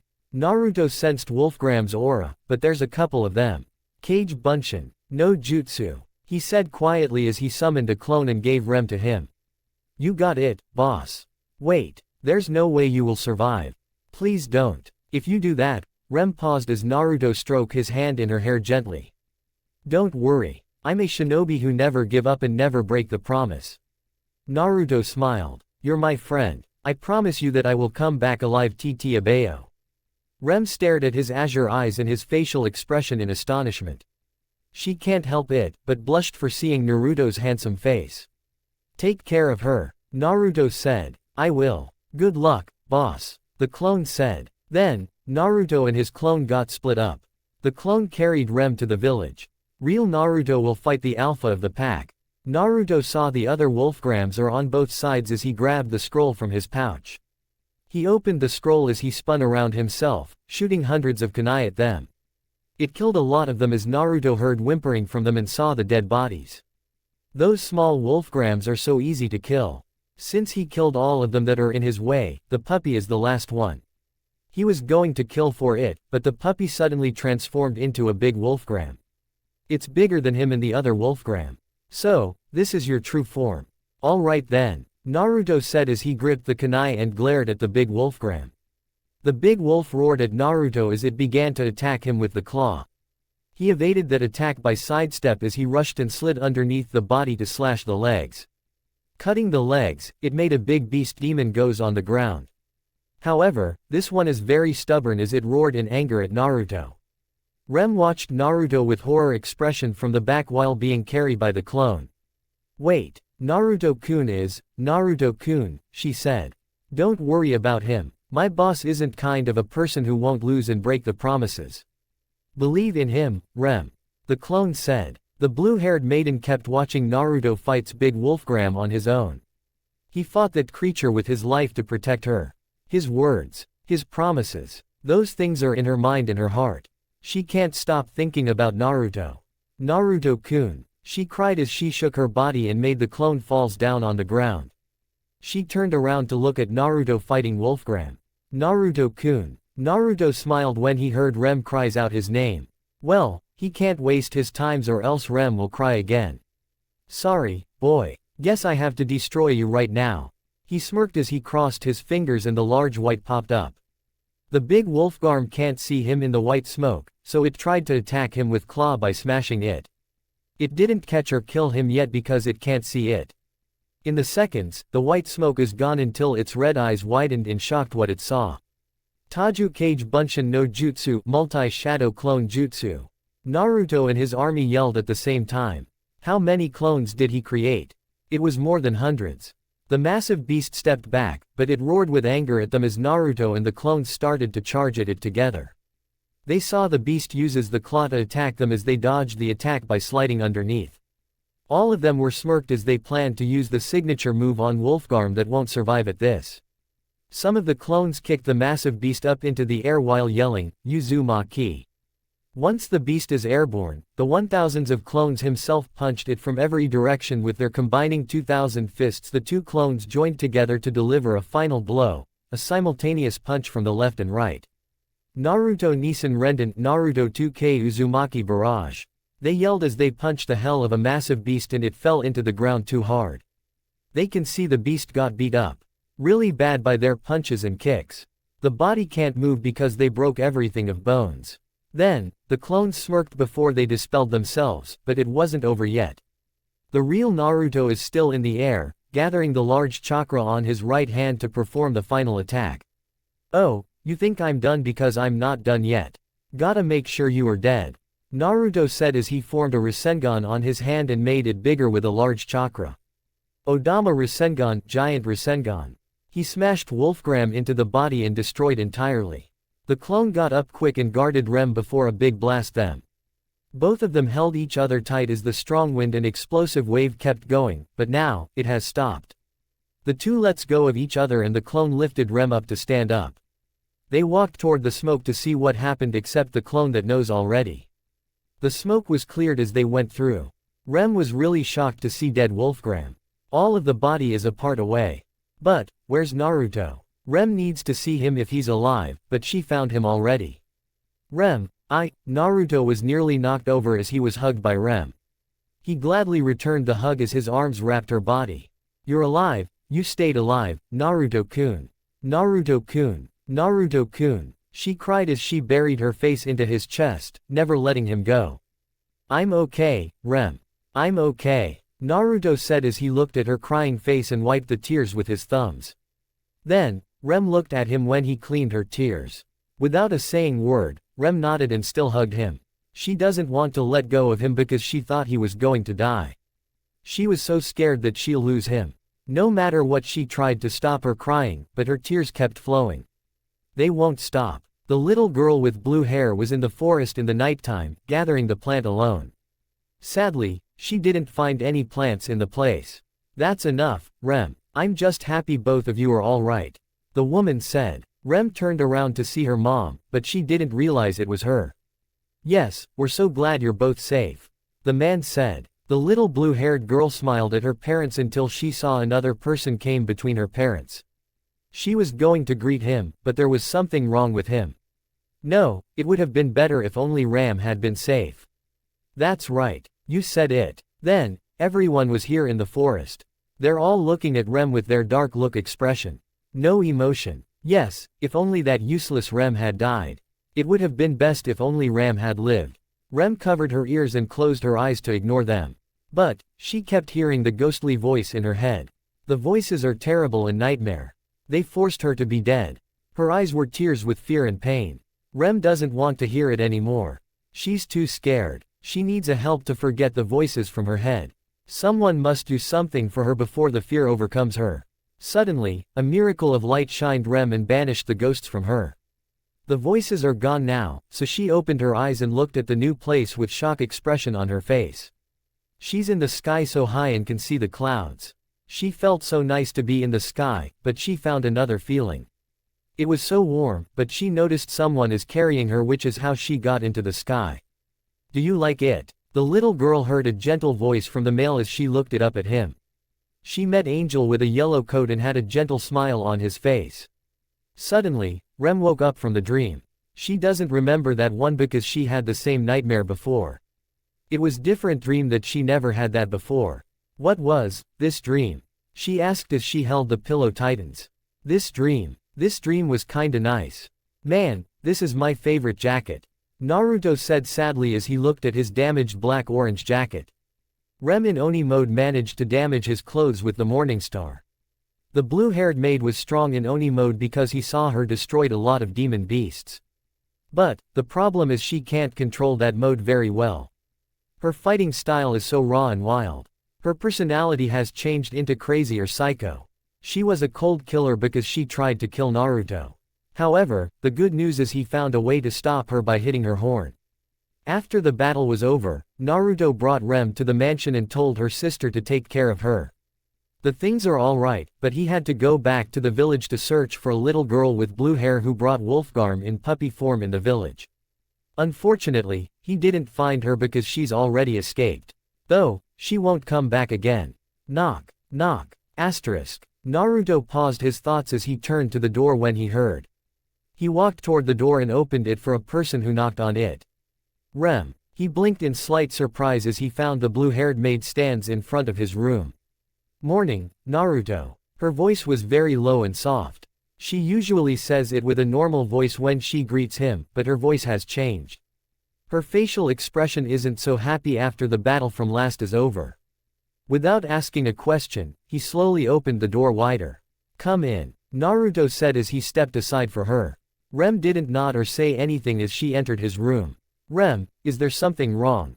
Rem didn't answer him as she passed him and he closed the door. She then ran towards him and grabbed his hand without hesitation. Are you mad? She asked with a guilt face as she looked at him. What? No, I'm not mad at you. He replied as he looked at her hands hold his hand. They're shaking with pain and sorrow. I'm sorry for hurting you, Naruto-kun. Hey, that's alright. My body feels fine and you didn't hurt me. It's no big deal. I understand the situation that I am a powerless and incompetent demon clan dropout. This is why I cannot reach my sister's level. I am just a failed substitute. Rem said as she started to release the tears from her eyes. Why was I one who kept her horn? Why was my sister the one to lose her horn? Why did my sister only have one? Why did we have to be twins? Well, Rem, you keep putting Ram on a pedestal and undermining yourself, but if she were your position, I don't think she'd be any better off. In reality, she is weaker than you, she can't cook, slacks off on the job, says mean things. Why, you're wrong. You wouldn't say that if she still had her horn. But Ram doesn't have her horn, so I don't know about her. Naruto said as he lifted her chin up and wiped her tears with a thumb. You are kind, hardworking, always do your best, and your breasts are bigger than hers. Then, Rem got blushed and huffed when he said her breasts are bigger than her sister's. Naruto had no idea why in the hell did he say that to her. It's true her breasts are bigger than Ram's breasts. Damn, someone is watching him. He felt like Jiraiya is watching him from heaven. But, I have always just been a substitute for my sister, Rem said as she looked down, but a hand stopped her from looking down as she stared at Naruto. These feelings what she got from him, she felt so warm in her heart and cannot stop looking at him. Stop saying to yourself that way. It's sad and hurts my heart. Failing doesn't give you a reason to give up as long as you believe. He said as he saw her tears kept flowing, so he wiped them again. This girl, all you have to is be the horn Ram doesn't have. So you two can be a demon together. It doesn't have to be like that kind of sad things, Rem. No but, Rem, do you remember what I say from yesterday? I'm going to come after all that hate inside them as well so someday. I want to be friends with demons. They have a heart and they can make you laugh. Naruto said. Laugh and smile, Rem. Take off that sad face. I'm not strong like you. I am very weak. You are strong because you have people to protect. Rem's eyes widened with shock as she looked at Naruto. This man showed his true nature of happiness and reality to her. You are strong because you have people to protect. Naruto repeated with a smile. When people are protecting something truly special to them, they truly can become as strong as they can be. One day, I promise you that if you protecting something truly special to you, you can become as strong as I can be. As we keep moving forward, I promise we can lean on each other again. Let's laugh and smile together. A promise? Rem asked. Yep, that's right. I won't break a promise. I won't run away anymore. I won't go back on my word. The blonde shinobi said as he fisted himself on his heart. That is my ninja way. The warmth of his words shines her body and her heart. She smiled and can't stop her tears anymore as she began to hug him, wrapping her arms around his waist and never let go of him. This feeling is so nice and warm to her. She felt she was being protected by this blonde human. Her eyes widened with surprise when Naruto's arms wrapped her body and hugged her back. However, she closed her eyes and enjoyed his embrace. Naruto. Yeah, promise. I never break the promise. I promise. This man is the one who warms her heart from the cold. How was your feeling, Naruto? You fought Rem in Oni mode and fought the big Woolgarm. Emilia asked. I'm okay. I have a healing factor, remember? Naruto reminded her. Emilia remembered that Naruto can heal himself from 4 days ago. He got cut on his cheek from Elsa's blade, but it healed itself instantly for him. It was true that Naruto defeated Elsa because he's strong, but when he went into the forest to save children with Rem, it worried her. Truthfully, she almost went after him to help him to save the children, but Puck told her not to be worried and Naruto told her, too. Both of them were right, but leaving Naruto alone and do on his own isn't her thing. She just didn't want him to get hurt. Emilia almost forgot that Rem went with him and helped him to find the children. Anyways, they came back alive and rescued the children from the forest. Maybe, she needs to calm down and stop worry about Naruto. Emilia closed her eyes and sighed with a smile. You've saved us again, she said. Naruto asked as he looked at her. Even though I brought you to the mansion to reward you for saving me, instead, you've gone and saved us again. Emilia said with a smile as she turned around to him. Thank you so much. Hey, it's fine TT Abayo. I wouldn't be able to stop feeling indebted if I don't reward you. There she goes again. She showed her cute expression to Naruto when he said, it's fine. Whatever he tried to say he doesn't want the reward from her, she's going to keep saying that to him again. He usually doesn't take rewards from everyone because he did it for free. Usually, I don't take a reward, but let me think about it. He said as he noticed her glares at him. He knew that would anger her. What is that supposed to mean? Emilia asked as she walked in front of him and stopped him. It means you have to wait until I will give you an answer. Naruto, this is serious. I want to give you a reward, but you don't know what you want. Honestly, yeah, he doesn't know what kind of rewards he wants. No, he asked, honestly as he poked his fingers to her forehead. That's hurt TT Abayo, she said as she used that catchphrase from Naruto. Sorry, but you have to wait until I know what I want. He said. Fine, Emilia said as she crossed her arms and gave him a disappointed look. Damn him, he flicked and poked on her forehead. That is not so nice of him for doing that to her. Anyways, how was your studies? Getting better? He asked. Way better than before. It's all thanks to your advice that helped me to understand, especially your book. She said. My book? Emilia placed her hands on the heart. Yes, your teacher is special and inspires me to do the right thing. It understands me war, conflict, and hatred that occupies the world. Also, thank you and your teacher. I want to respect both of you. She smiled. Thank you, Emilia, he said with a smile as he looked it up at the sky. It felt nice to learn that Emilia enjoys Jiraiya's book and respects him. The half-elf and the shinobi blonde walked together while talking at each other. They're on their way to the village to visit the children after they were cured. The children should be awakening today. Before visiting the village, Naruto noticed Emilia put the hood on with 2 pointed ears. She wore a white cloak. Back from the capital where he first met her, she didn't wear a cloak with her. Now, she wore a white cloak before they're going to visit the village. Emilia, why did you put your hood on? Naruto asked. Oh, I didn't tell you that. The reason why I wore this because they scared to see me as a half-elf. I have to put on my hood, so they won't see my presence. Emilia said as she looked away from him. Wearing the hood in front of him, she was embarrassed because she didn't tell him. Emilia. The half-elf looked it up at him as she stopped when he stopped. His voice changed a soft tone. He showed his worry expression to her when he found out why she brought the cloak. His blue eyes turned into sad and hurt. Emilia had to wear a hood for every village and capital every day. Seeing her hood on, it was heartbreaking to see her like that and how people treat her. It was his first time seeing her wear a hood for village and capital because of her appearance of half-elf and Satella, the Witch of Envy. Humans don't like her for being here. I'm so sorry for not telling you. I didn't want to ruin your day, Emilia gasped with a blush as she felt the warm feeling on her cheeks. His hands aren't touching her, but her hood seems to pull down to reveal her beautiful face. She wants to stop him from pulling her hood down, but she didn't stop him. She let him pull the hood, so she can see his face. Her eyes are focusing on his azure eyes. They're beautiful with great emotions. Emilia, did you forget the promise? Her eyes are widened with shock. She heard the familiar word before. She remembered the promise Naruto made that he won't let the humans' hatred get into her mind and her heart. He didn't forget about that promise because he never broke it. No matter what people think of you. No matter what anyone says about you. No matter what you think of yourself, I will always stay right beside you.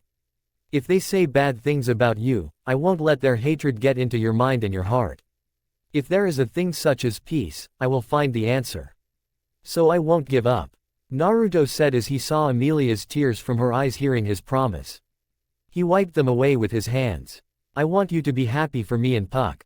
Naruto, Emilia said softly as she grabbed his before it's moving away from her. She held his hand for one time because she wanted to feel the warm feeling from him. Naruto was her guardian angel and never forget the promise. What is this feeling? Why does he have everything? Emilia. The silver-haired girl blushed as she lets go of his hand quickly and turned away from him. It's nothing. Shall we keep going? She asked. Right. Naruto said. They finally arrived in the village to check things how it going. Everyone seemed alright after what happened from the night, but they're on patrol. By the way, have you found the girl yet? Emilia asked. No, I didn't find her because she already escaped before I came back. Naruto said. Naruto. Naruto. Both of them looked at the direction where the voice was until a group of children jumped into Naruto. He fell on the ground as he received a group hug from them. They're all right and healthy well. Emilia giggled at him and the children while watching them. Those kids love Naruto. Hey, kids, miss me? Naruto asked. Yeah, thank you for saving us. You really are the hero. They like you. Emilia said as she watched Naruto gets up from the ground after the children got off him. You have no idea, he said. Emilia-sama. The two heard someone calling her name as they turned to the old lady. Her name is Mild Earlham, the chief of the Earlham village. She approached them, only looking at Emilia. The silver-haired girl was nervous, but Naruto is right beside her. So, she needs to face her fear on her own. Thank you for saving the children. Mild said as she bowed to Emilia, which made her confused about that.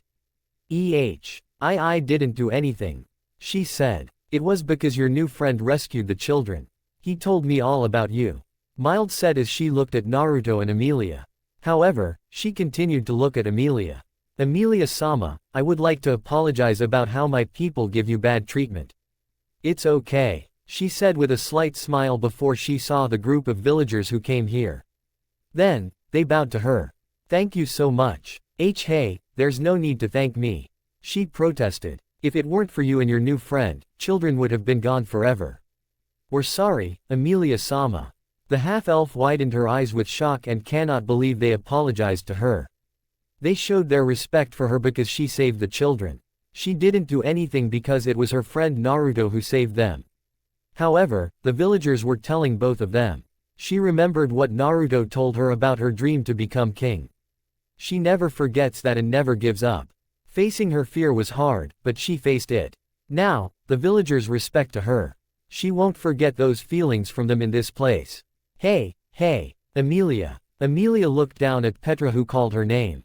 What is it? She asked kindly. You're Naruto's girlfriend. Does that mean you're going to take him away from me?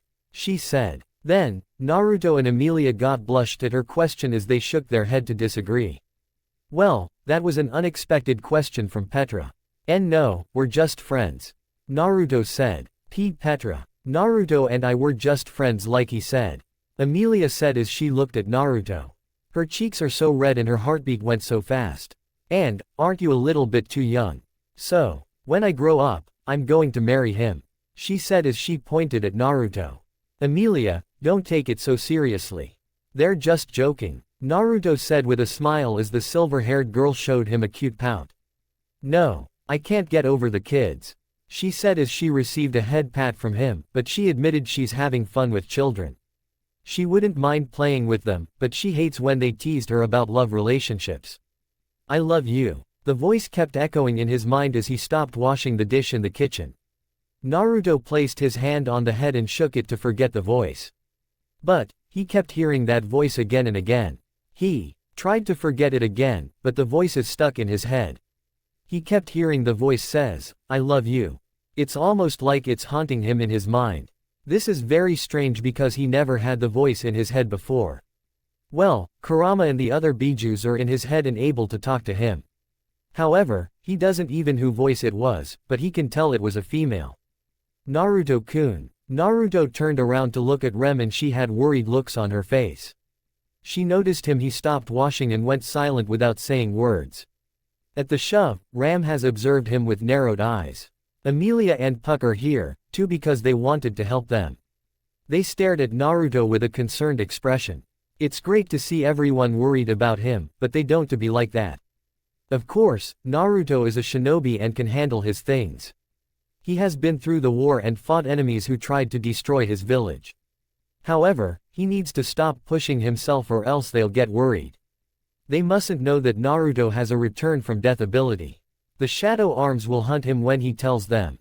What's up? He asked as he dried his hands with a towel. Are you okay, Naruto-kun? You looked a little pale and quiet. Rem asked as she noticed his skin is pale a little.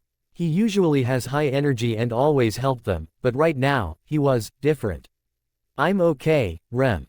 Naruto said with a slight smile as he put his on her head and stroked it gently. Getting a stroke on her hair by him, Rem felt so nice of his hand and smiled at him. She wouldn't mind getting touched by him because she wanted this feeling again. Naruto was the angel who protects her from the darkness. But still, she worried about Naruto because he wasn't himself like before. He always had high energy and cheerful man, but his attitude has changed for bits. Not really changed, but just a little bit. You sure, Naruto? Emilia asked with worried. I'm sure, Emilia Tt Abayo. Naruto said as he tried to calm everyone down.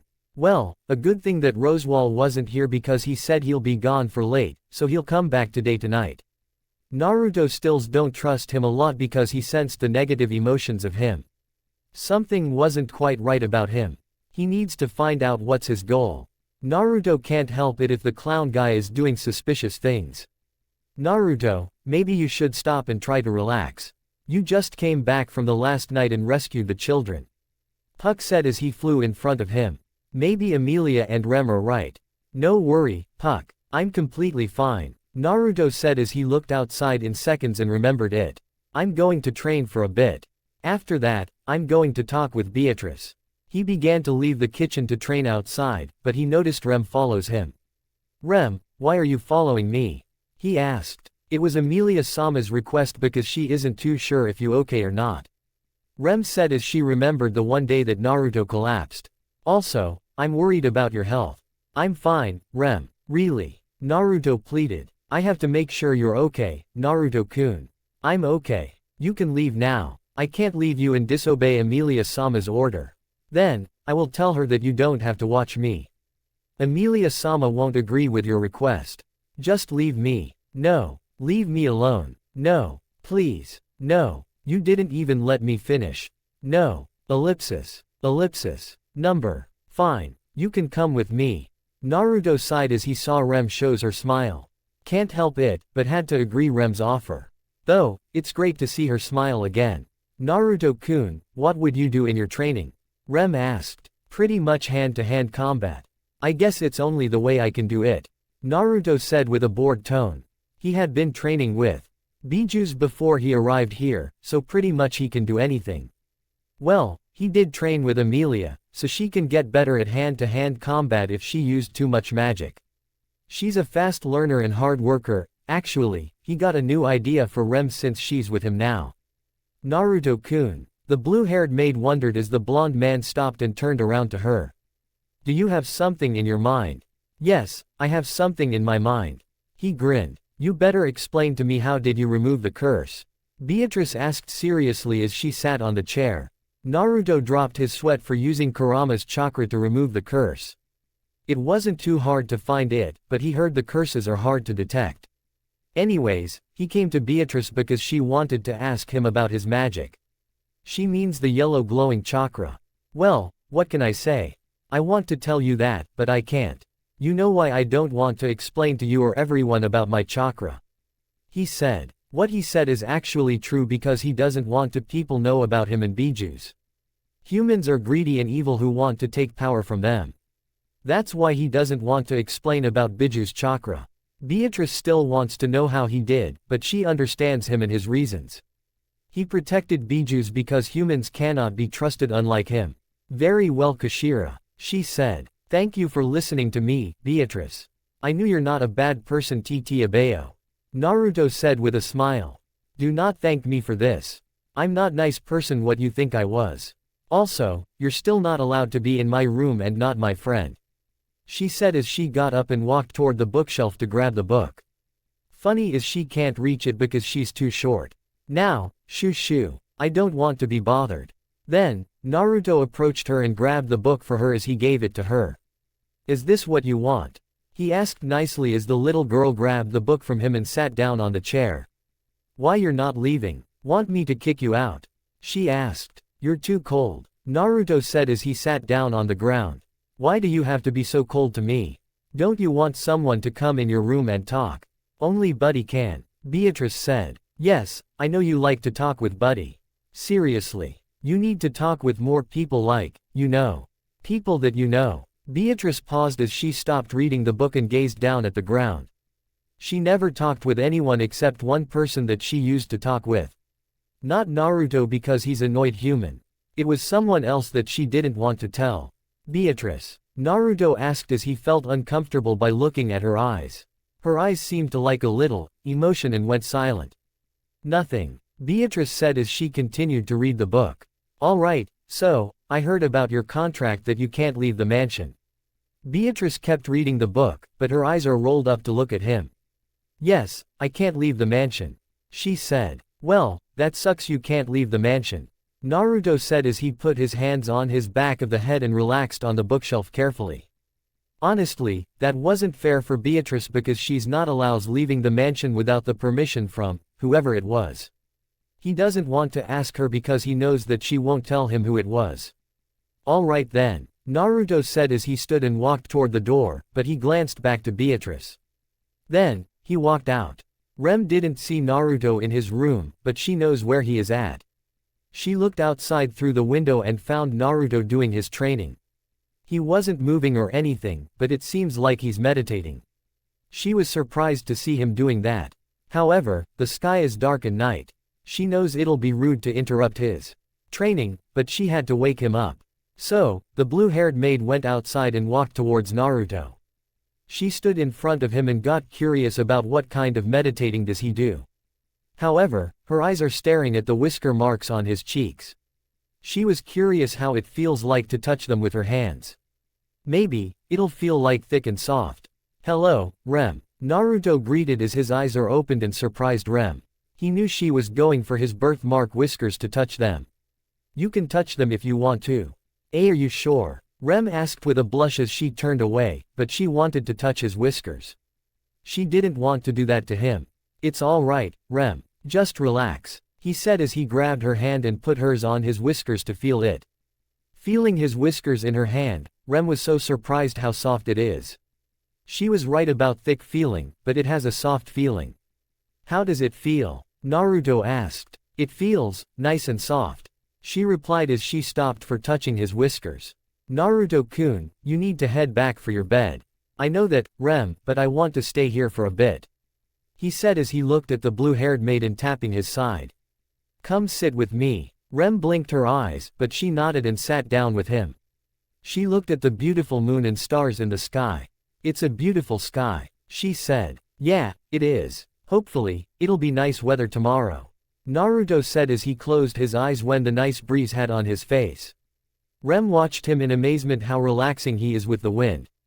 With his eyes closed and a smile on his face with a gentle wind, he looked so handsome. It was a beautiful picture ever she had. I'm sure it'll be nice tomorrow, she said as she scooted over to get closer him. Naruto. Yeah, he asked as he looked at her. My sister told me you have a witch miasma, is that true? Rem asked as she stared at him. She knows he's a good person, but she needs to know the truth from him. She won't get mad if he tells her. Yes, I do have a witch miasma. I knew you two were suspicious of me, Naruto answered boldly. Don't worry saying apologize to me. I forgive you. Rem put her hands on the chest where her heart was to feel it. She felt so warm in her heart and happy for Naruto for telling her the truth. Thank you, Naruto-kun. She smiled. No problem TT Abayo. He said as he patted her on the head and heard her giggling. That was a cute giggle he ever heard from her. Hey, I can hear your cute giggle. Rem smiled at him, but she felt cold on her arms from the weather. She shivered until she felt warm feeling over her shoulder. Looking over her shoulder, it's Naruto's butler jacket while he was looking at her with a smile on his face. Naruto-kun. She surprised. You were cold, so I decided you need the jacket because I don't want you to get sick. Your sister wouldn't like to see you like that, he said. The blue-haired Oni looked at him as her face began to blush. Thank you. She smiled as her head laid on his shoulder. Really? His jacket is really warm. Rem, is there something you want to ask? Few questions or maybe more. What was that yellow magic you used to dispel the curse? Well, let's just say this is my unique magic. Yin and Yang magic. Naruto answered as he referenced Kurama because he has Yang and Yin chakra or magic. Wow, you have Yin and Yang. I thought you only have Clone and Rasengan. Rem said in amazement. That's very surprised that blonde ninja had Yin and Yang, but his magic was quite different than the others. His yellow magic is unfamiliar to her. She has seen him used glowing yellow arms to dispel the curses for children. They're almost looking similar to Witch's magic, but it's different. She remembered Naruto's magic is a warm feeling. She's wrong about his magic. It's not witch magic. Hey, Rem, Naruto said as the blue-haired girl looked at him. I heard about your village. It was destroyed by the witch cult. They took away everything from you and your sister. I'm sorry. It's okay, Naruto-kun. Rosewall took care of us, so you don't have to worry about us. She said with a slight smile. You don't deserve to have this life. You deserve a happy life. The blonde man said as he clenched his fist tightens. Naruto-kun, don't worry about me. I accepted this life because I want to forget the pain and fear. Rem said as she took his hand and gulped it. But, you changed me what I've become. You gave me a new life. So, thank you for not giving me up. Never mind. Naruto sighed as he smiled at her and stroked her on the head. I'm glad to hear it from you. Rem was blushed when he strokes on her head, but she loves it. This is her second time getting a stroke from him. A cute giggle slipped past Rem's lips, she couldn't help it. Rem, what is it? Why are you giggling? Naruto asked. Well, he found an answer as Rem kissed on his cheek with surprise. Rem, well, there's no helping it, so I gave you this. Rem said with a blush as she stood up and rushed toward the mansion. She doesn't know why she did that to him. Good night. The blonde shinobi lost his words, he doesn't know how to respond to this. Rosewall, what are you up to? Naruto thought as he stared at the ceiling and used the image of him. He knows he's up for something. Knock knock. The blonde man was surprised when someone knocked on the door in the middle of the night. Who is it? He asked. It's me. Naruto-kun, are you awake?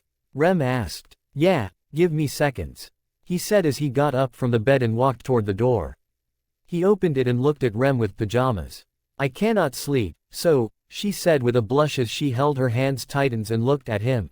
Can I sleep with you? Naruto blinked his eyes for the seconds and a flush of embarrassment rose to his cheeks. What? Why your sister will kill me if she found us this, he said. Just for one time, I can't sleep because I had a nightmare. Rem said. Can I sleep with you? Please. For the love of a god, why is Rem so cute? Naruto wants to say no to her, but he cannot say that word. This innocent girl wants to sleep with him because she had a nightmare. Well, alright, you can sleep with me in one night, he said as he saw Rem showed a happy on her face. Those two went to the bed and sleep together. Naruto was the one who turned off the light first before going to bed. They're so close to the bed. Their faces are too close, about a few inches. You look nervous, Rem said. Of course, I look nervous, Naruto said with a blush as he heard giggling from her.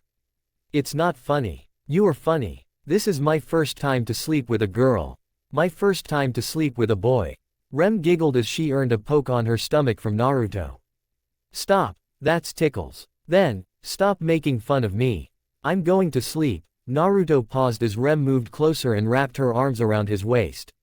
Thank you, Naruto-kun. Naruto was blushed a bit, but he just pulled her toward him with his arm. He heard her gasp in surprise, so he checked on her face. "Are you comfortable?" he asked. Rem nodded without saying words as she began to sleep and still held his waist. Now, she's safe with him. Her sleepy face was so cute and peaceful. "Good night, Rem," Naruto said before going to sleep. "Did you have fun in there?" Naruto said as he walked beside Emilia. Emilia smiled, remembering her recent trip to Erlam village. Hanging out with children and villagers alike. She had so much fun with them. The respect and admiration the villagers had for her now was heartwarming and reminded her of why she wanted to rule the kingdom in the first place. "Yes, it was fun," she admitted with a smile as she looked at him. Back in the village, a lot of the villagers liked Naruto and his warm personality, especially the children whom he rescued. When they were saying their goodbyes, the children begged them to stay there with them a little longer, showing just how much they enjoyed their presence. Even though Naruto was definitely the center of attention in the village due to his recent popularity, Emilia wasn't forgotten at all. Every time loneliness threatened to come close to her mind, the children and Naruto would usher her to play with them, all the while the adults watched and laughed, slowly but surely changing their minds about Emilia and her heritage. Her cloak was no longer part of her attire. All of this experience brought so much joy to her, that she wasn't even aware of this fact. Naruto too seemed to be having a good time. His somewhat goofy and caring personality made him very popular with the young and very respected by the old. She marveled at the new and bright experiences she was having in her life, all because of him. Just thinking about him brought about a new feeling in her chest, one she was very inexperienced with. All of this was just like a dream to her, like a fantasy, a book where all was good and bright. Thinking about it, there was a book like that, with a character not unlike the one she was just having fun with, the tale of the utterly gutsy shinobi. "Your sensei was right about you. You're just like that character in the book," she said to Naruto, who was currently eating a sandwich, a gift from the villagers. What was that?" "Nothing," she replied with a smile as she walked ahead of him and turned back to see him. She smiled at his playfully narrowed eyes. "You're hiding something from me," Naruto said. "No," she lied with a small giggle. "You're lying. I heard you talking about me." Seeing him stomp the ground in mock anger, Emilia backed away a few meters from him, hands raised in mock surrender. "You're going to have to chase me to the mansion," she said with a laugh as she started to run away from him. "Hey, wait," Naruto yelled as he ran after her, only to slip on some ice and falling his face first into the ground. He quickly recognized this magic as he looked up and found Puck. "Emilia, that's not fair. You have Puck to play tricks on me. You're a shinobi. You're too fast, so I have Puck to be my partner." She laughed as she kept running from him. "You better catch her, Naruto." Puck smirked as he prepared 6 magic balls and aimed at him. The blonde shinobi smiled challengingly and accepted their little game as he chased Emilia. About 15 minutes later, the chase was over as Naruto managed to catch the running form of Emilia. He slipped on the ice floor 20 times because of Puck's ice magic. All of them had fun together with their short game. "Can't believe you slipped on your butt so many times. Does it hurt?" Puck asked with a playful face. "Damn right, it hurts," Naruto yelled as he glared at the spirit creature for using that damned ice floor on him. If he wasn't capable of self-regeneration, he was positive he would need a pillow to seat anywhere. Emilia giggled at Naruto's childish behavior. Seeing him arguing with Puck amused her greatly. Those two sure had a great friendship despite meeting each other rather recently. Only Naruto could make her laugh like this. She liked his personality because he wasn't a false guy like other men she knew. He wasn't like them at all. When he passed through the sunlight, her eyes widened in shock at what she saw. His body had changed into a glowing golden magic with a golden coat. There were strange black symbols on his back. His magic was so bright and warm. It was beautiful. So beautiful, in fact, that she forgot all about how close they were to their destination. "Emilia, we have guests," Naruto said, snapping her of her trance as he pointed at a carriage in front of the mansion. "Yes, I see it," the silver-haired girl said, shaking her head. In front of Rosewall's mansion, there was a single horse-sized lizard attached to a carriage. The lizard's species was unfamiliar to Naruto, as he had never seen one before. He had only seen horses in this world act as pullers of carriages, so seeing a lizard much bigger than a horse doing the same was lightly surprising to him. The lizard wasn't the only unknown thing in his view, however. A white-haired old guy standing by the carriage was as well. He had white hair and blue eyes. He wore a black butler suit with a white shirt, white vest, and black bow tie. They must be from the capital, Emilia said. Really? Maybe about the royal selection? Naruto inquired. Emilia nodded unsurely as she and Naruto walked in the main road to greet the old man. Welcome home. Please forgive me for parking in front of your mansion, Emilia-sama. The old man greeted with respect as he bowed to them. After he bowed, he noticed a blonde man was standing beside Emilia. I believe we haven't met before. Naruto Uzumaki, it's nice to meet you. The blonde man greeted with a smile as both of them shook their hand respectfully. Wilhelm van Astria, a pleasure, young man. He sensed the old man's intense gaze locked on him, azure eyes meet sapphire blue. His eyes were serious and deadly. The shinobi could tell that he had experienced through war and death. Judging by Wilhelm's appearance and aura, he wasn't just an old butler, but he was a killer and a great fighter. This old man is dangerous. I wouldn't underestimate him if I were you, Kurama warned. Naruto nodded to him mentally as he continued to smile at Wilhelm. So, what brings you here from the capital?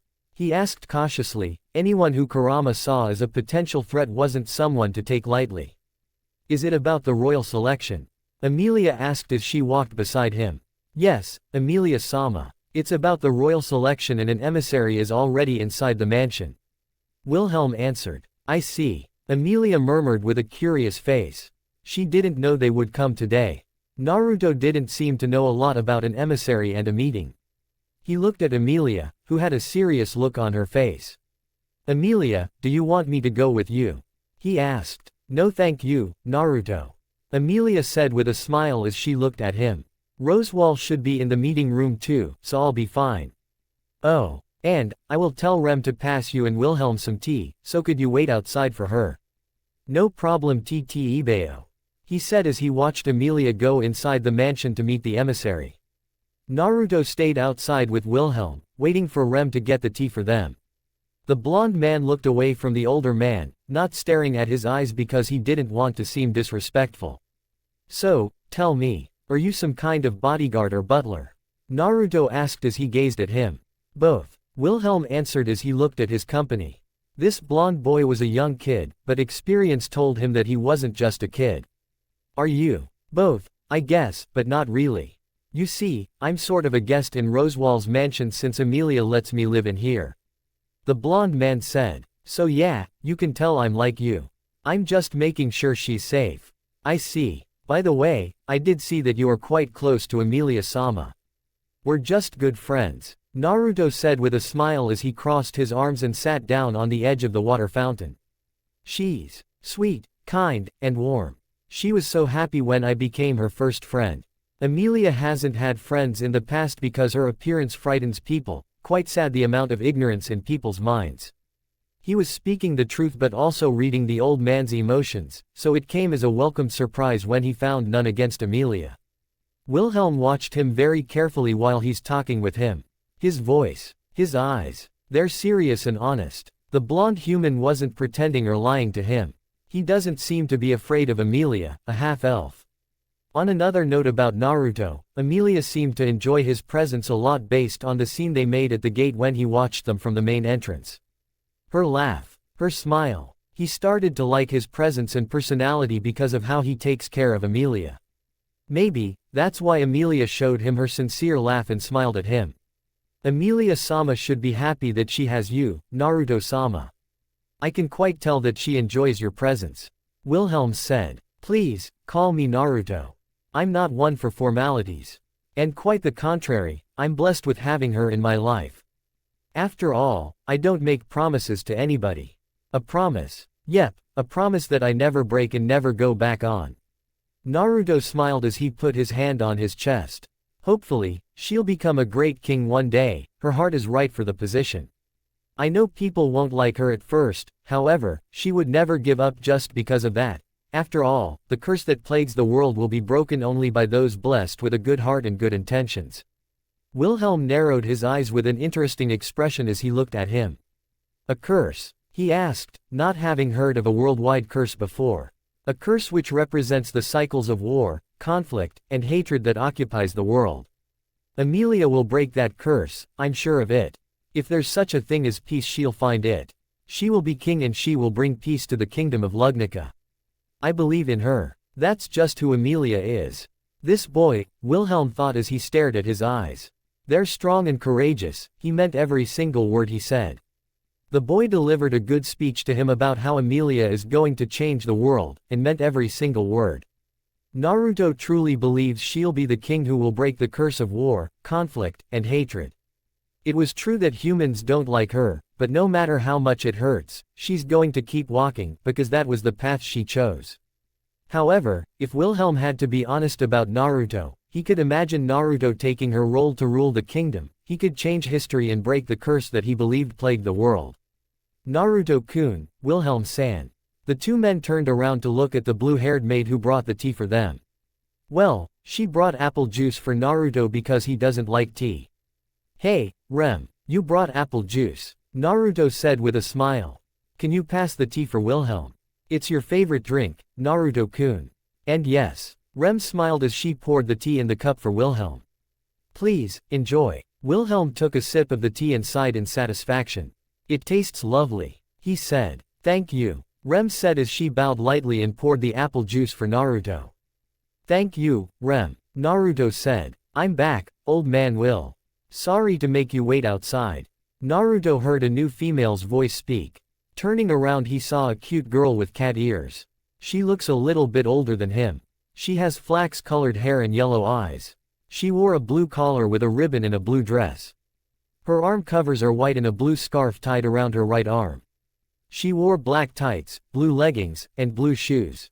I bet you were bored, she said. Not at all. This young man, Naruto, has been speaking with me, Wilhelm said. Oh, Nio, I see, you must be the boy Emilia-sama mentioned. Is it true that you saved her life? She asked. Yes, that's me. It's nice to meet you, but I have to go right now, the catgirl said as she walked toward the carriage. See you. Naruto and Rem watched them leave the mansion to head back to the capital. Naruto didn't catch her name because she didn't introduce herself. She was a cute girl though. He blinked in confusion when he heard snickers in his mind. They seemed to be holding a laugh, hard. Narrowing his eyes suspiciously he turned to Rem. Rem, who is that cute cat girl? He asked. His name is Ferris. Quote. His. She's a guy. Ellipsis. Ellipsis. Ellipsis. Exclamation mark. Haku. Why are you yelling, Naruto? What is an haku? In the forest, Wilhelm and Ferris were on their way back to the capital. Ferris was talking to him after he saw him chatting with the new blonde boy. Isn't it rare for you to take an interest in others? He asked. That's quite a misunderstanding you have there, Wilhelm said. Oh, that's right. It's not that you aren't interested in others, Ferris said as he gave him a death stare. You just like to cut them instead of talking with them. That's also a grave misunderstanding. I wouldn't go easy on him, he said with a slight smile as he glanced back to him. Did Emilia-sama tell you about Naruto? I'm surprised you asked me that, Ferris said as he remembered the blonde man. Emilia-sama told me that he saved her life from an assassin. Naruto defeated a vampire known as the Bull Hunter. I believe you are familiar with that name. No wonder Wilhelm started to take an interest in Naruto Uzumaki. Anyone who killed Elsa was someone to be cautious of. After all, Elsa was the Bull Hunter, and a former member of the assassination organization. When he looked at the blonde boy's eyes, they were strong, fearless, and selfless, the qualities of a true knight. Naruto wasn't like a knight or an assassin, he seemed to embody both ways, an assassin with a noble heart. How odd, this wasn't something normal, that much was true. I merely took a bit of a liking to that young man's eyes, Wilhelm said. Those are the eyes of one who has experienced war and death. You've lost me, Nio, Ferris said. But if Wilhelm van Astria, the sword demon, says it, I'm sure the boy will face quite a bumpy road in the future. I wouldn't say that, Ferris, he said as he remembered Naruto's eyes. That boy faced great enemies in the past. I can tell. I wouldn't make light of his abilities, if I were you. What do you mean? If my instincts are right, he could outmatch my grandson. But then again, we have just met him, it's too soon to make assumptions like that. I wonder about that. You want me to go to the capital? Naruto asked, surprised as he stared at Emilia. Yes, I want you to go with us to the capital, she said with a nod. But, I thought the royal selection only allows royal candidates and the best bodyguards. Naruto said, having talked about this a little with Rem before. The blonde shinobi was surprised that Emilia wanted him to go to the capital with her. He read about the royal selection, only allowing royal candidates and bodyguards, like Roswaal, who had been with her for a long time. Well, Naruto wasn't part of this, and neither was he a bodyguard. He's just a guest in Roswaal's mansion. Naruto was an outsider. He doesn't need to go with them because Roswaal and Rem are going with Emilia. Him going as well would be overkill. Emilia, I'd love to go, but he was interrupted as his hand was grabbed by her smaller hands. It made him look at her begging face with one of confusion. I'm not ready to go royal selection on my own. The reason why I want you to go with me, it's because you helped me with my dream and believed in me since I met you. Without a question you believed that I could do it, even when sometimes I was in doubt myself. So, I need you to go with me and cheer me up, she said as she gripped his hand a bit tighter. Please. Her gentle voice reached his heart, and he knew at that moment that he had no option. He would support her no matter what. He believed in her and her goals, after all. All right, I'll come to the royal selection, but just for you, he said with a smile and an amused shake of his head. Hearing that had Emilia showing a big smile, Naruto couldn't help but smile back, seeing her happiness. He promised to himself that he will try his best to make her happy. It seems there are people in the capital who wanted thank you, Naruto-kun. This may be a good opportunity for you to welcome them, Rem said. Oh, yeah, I almost forgot about that. Naruto remembered as he started to smile and stroked her head. Thanks for reminding me, Rem. You're welcome, Rem smiled. Also, I need to get a new combat suit, Naruto said as he looked over his butler uniform. I just can't keep wearing this suit every day. You know, there's a good armory shop in the capital. I'm sure you'll find something that suits your taste there. It's been a long time since I was last here, Naruto said as he looked outside the window of a carriage. He's back in the capital of the kingdom of Lugnica. I remembered you did some crazy stuff to me, Emilia said as she remembered how she got carried by him jumping on buildings. Gosh, that scared her so much. I know you were having fun. He smirked. No, it was scary. You should have warned me. Come on, Emilia. It wasn't that scary. She remembered the place where she met Naruto for the first time and how he helped her find her insignia. It was stolen by a thief named Felt, if memory served her right. However, the little girl returned the insignia to her and apologized.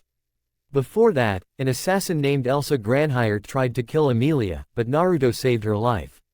He killed her before Reinhard got there. After that, Emilia remembered she offered him to come to live with her in Roswaal's mansion. She was glad she made such a good friend that day. Who knows what her life would be now if she didn't stumble onto him. I wonder where's Felt and Rom. I remember Reinhard is taking care of those two, right? Naruto pondered, having remembered the same events as her. Almost, but he suddenly took Felt with him, Emilia said as she remembered that one time, Reinhard knocked that girl out and took her to someplace. That makes it sound like a kidnapping, or abduction and confinement, Naruto said with a sweat drop. In any case, we should head to the guards' barracks in front of the nobles area to contact Reinhard. Minutes later, they arrived at the guards' barrack in front of the nobles area. It was a very impressive building and well guarded, judging by the knights in front of it. So this is the guards' barracks. I'm impressed, Naruto said as he looked at the building and the guards. It also serves as a checkpoint for people going in and out of the nobles area, Emilia said. Then, we need to hurry or else Rem will pout. You're right. Well, if it isn't Emilia-sama. Naruto heard an unfamiliar voice as he turned to see the person who called her name. They saw a handsome guy with royal guard uniform, which is kinda similar to Reinhard's uniform. His eyes were yellow and he had light purple hair that was arranged neatly with a strand hanging down his face.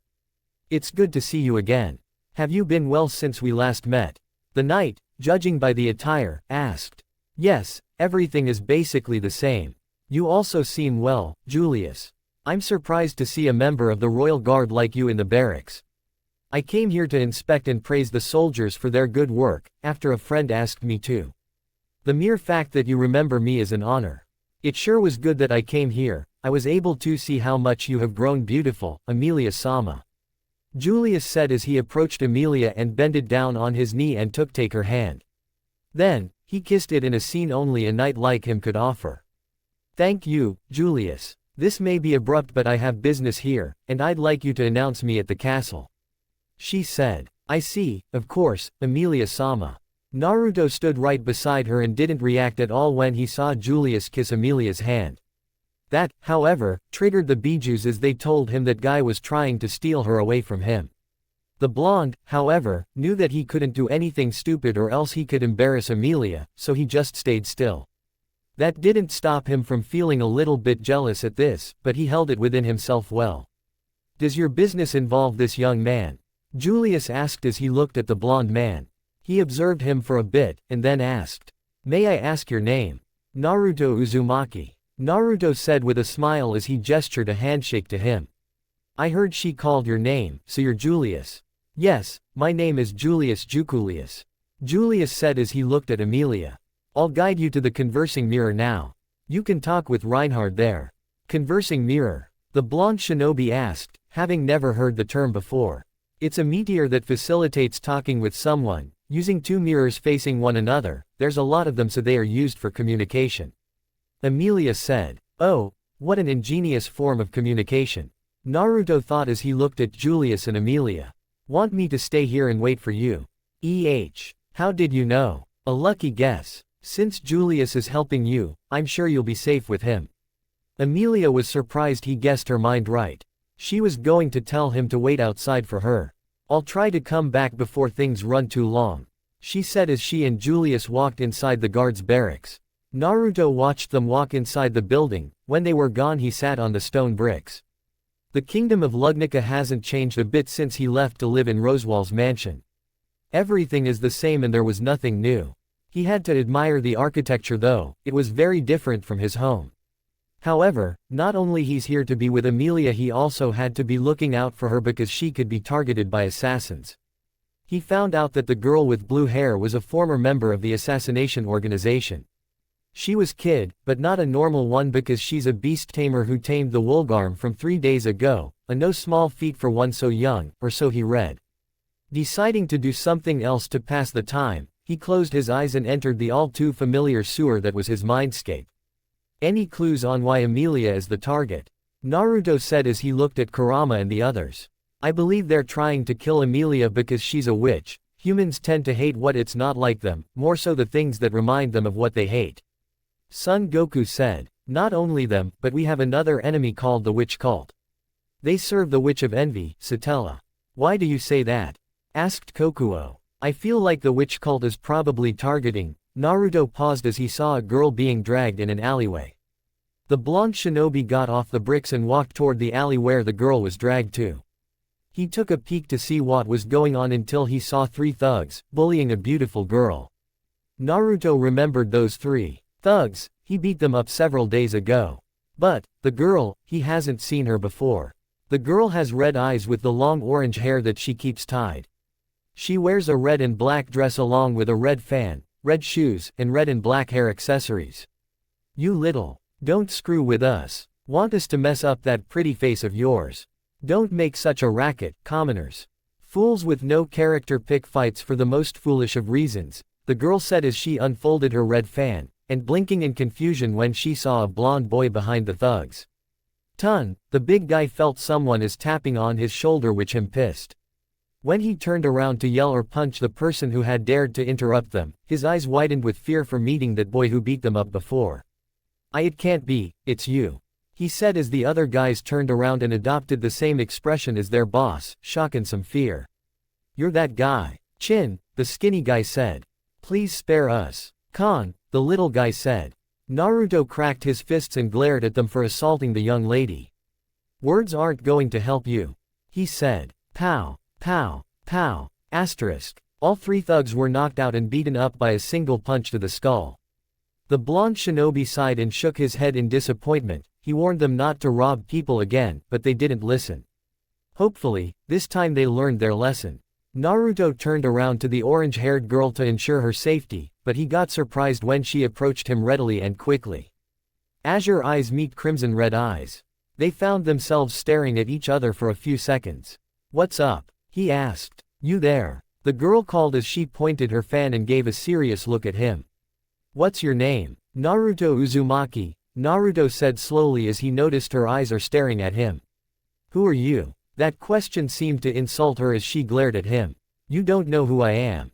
I'm Priscilla Bariel, one of the candidates to become the next king of Lugnica," she said loudly. "From now on, you will be my slave knight." Naruto blinked his eyes in confusion at her. He learned Priscilla is one of the candidates for king, so this was one of Emilia's rivals. Sorry, I have to go now because someone is waiting for me, and you're very welcome," he replied as he turned away, but his sleeve was grabbed by her hand. "How dare you turn away from me? I will ask you nicely, will you be my knight? You're the candidate, so that means you have your own knight." "I can't be your knight. Let go of my sleeve, you crazy lady. I finally find you." Naruto heard a familiar voice and he turned to see Emilia. She must have been looking for him since he had to go and save Priscilla. He saw a muscular person standing next to Emilia. His appearance didn't seem like that of a knight because he wore a helmet and a green open vest. He wore tan pants, sandals, and an orange cloak. "Emilia," he sounded surprised as he approached the silver-haired girl while staring at the stranger with a helmet. "Sorry that I ran off, but who's this?" "I am Al, Priscilla's knight," he introduced himself. "Al, oh, you're her knight," Naruto said as he pointed at the red-dressed girl. "She's over there. To think that you'd be waiting for me at my destination, that's admirable, Al," Priscilla said as she approached them. "I think it's more of a coincidence, but saying too much might hurt her, so I'll just agree with her," Al said as he delivered a thumb up. "That's exactly right. Don't worry about her feelings and then think like that out loud, you idiot," Naruto thought with a sweat drop. Emilia saw Priscilla was approaching them, so she held her hood up and moved closer to Naruto's back. The blonde shinobi glanced back to see her, however, he noticed her eyes becoming fearful when she's looking at the red-dressed girl. "Well, it looks like we both found the ones we were looking for. Let's go," Naruto said, eager to get away from the woman before Emilia became more uncomfortable. "That girl from before. Oh, you mean Priscilla. She's one of the candidates. She was in trouble, so I had to." "Where did you meet that girl? And how?" "Emilia." The silver-haired girl bumped on his chest and looked at his face. His facial expression said was worried and curious. He was looking her straight in the eye. "I'm sorry. I didn't know that you two weren't friends because of your appearance," he asked. Emilia nodded and looked down at the ground to avoid his gaze. She couldn't see him like this. He had the ability to immediately tell what she was thinking. It was a blessing and sometimes even a curse. She didn't tell him that there were 4 candidates wanting to become king. She couldn't blame him because he didn't knew Priscilla was one of the candidates, much less that she looked at her with bad eyes. "Did she say anything bad to you?" Naruto asked softly. The half-elf couldn't say no to him, so she nodded to him truthfully. The truth was that she was being discriminated against by them. They didn't like her because she's a silver-haired witch, like Satella. Now, she couldn't bear to hold it any longer, so her facial expression turned sad. Looking down with her sad face, she still couldn't gaze at him, lest she risk her thoughts being bared before him. She was going to say something until her voice was caught in her throat. Her chin was lifted by rough fingers. The feeling was quite unfamiliar. Naruto was kissing her on the forehead. "You sure are headstrong, though I would say that only adds cute points to you. How many times do I have to tell you that it doesn't matter what people think of you, the only thing that matters is that you have people who believe in you, you have to move forward not only for you but for them as well, for us. So stop being sad, because there are people who care for you and don't want to see you like that," he said with a gentle smile.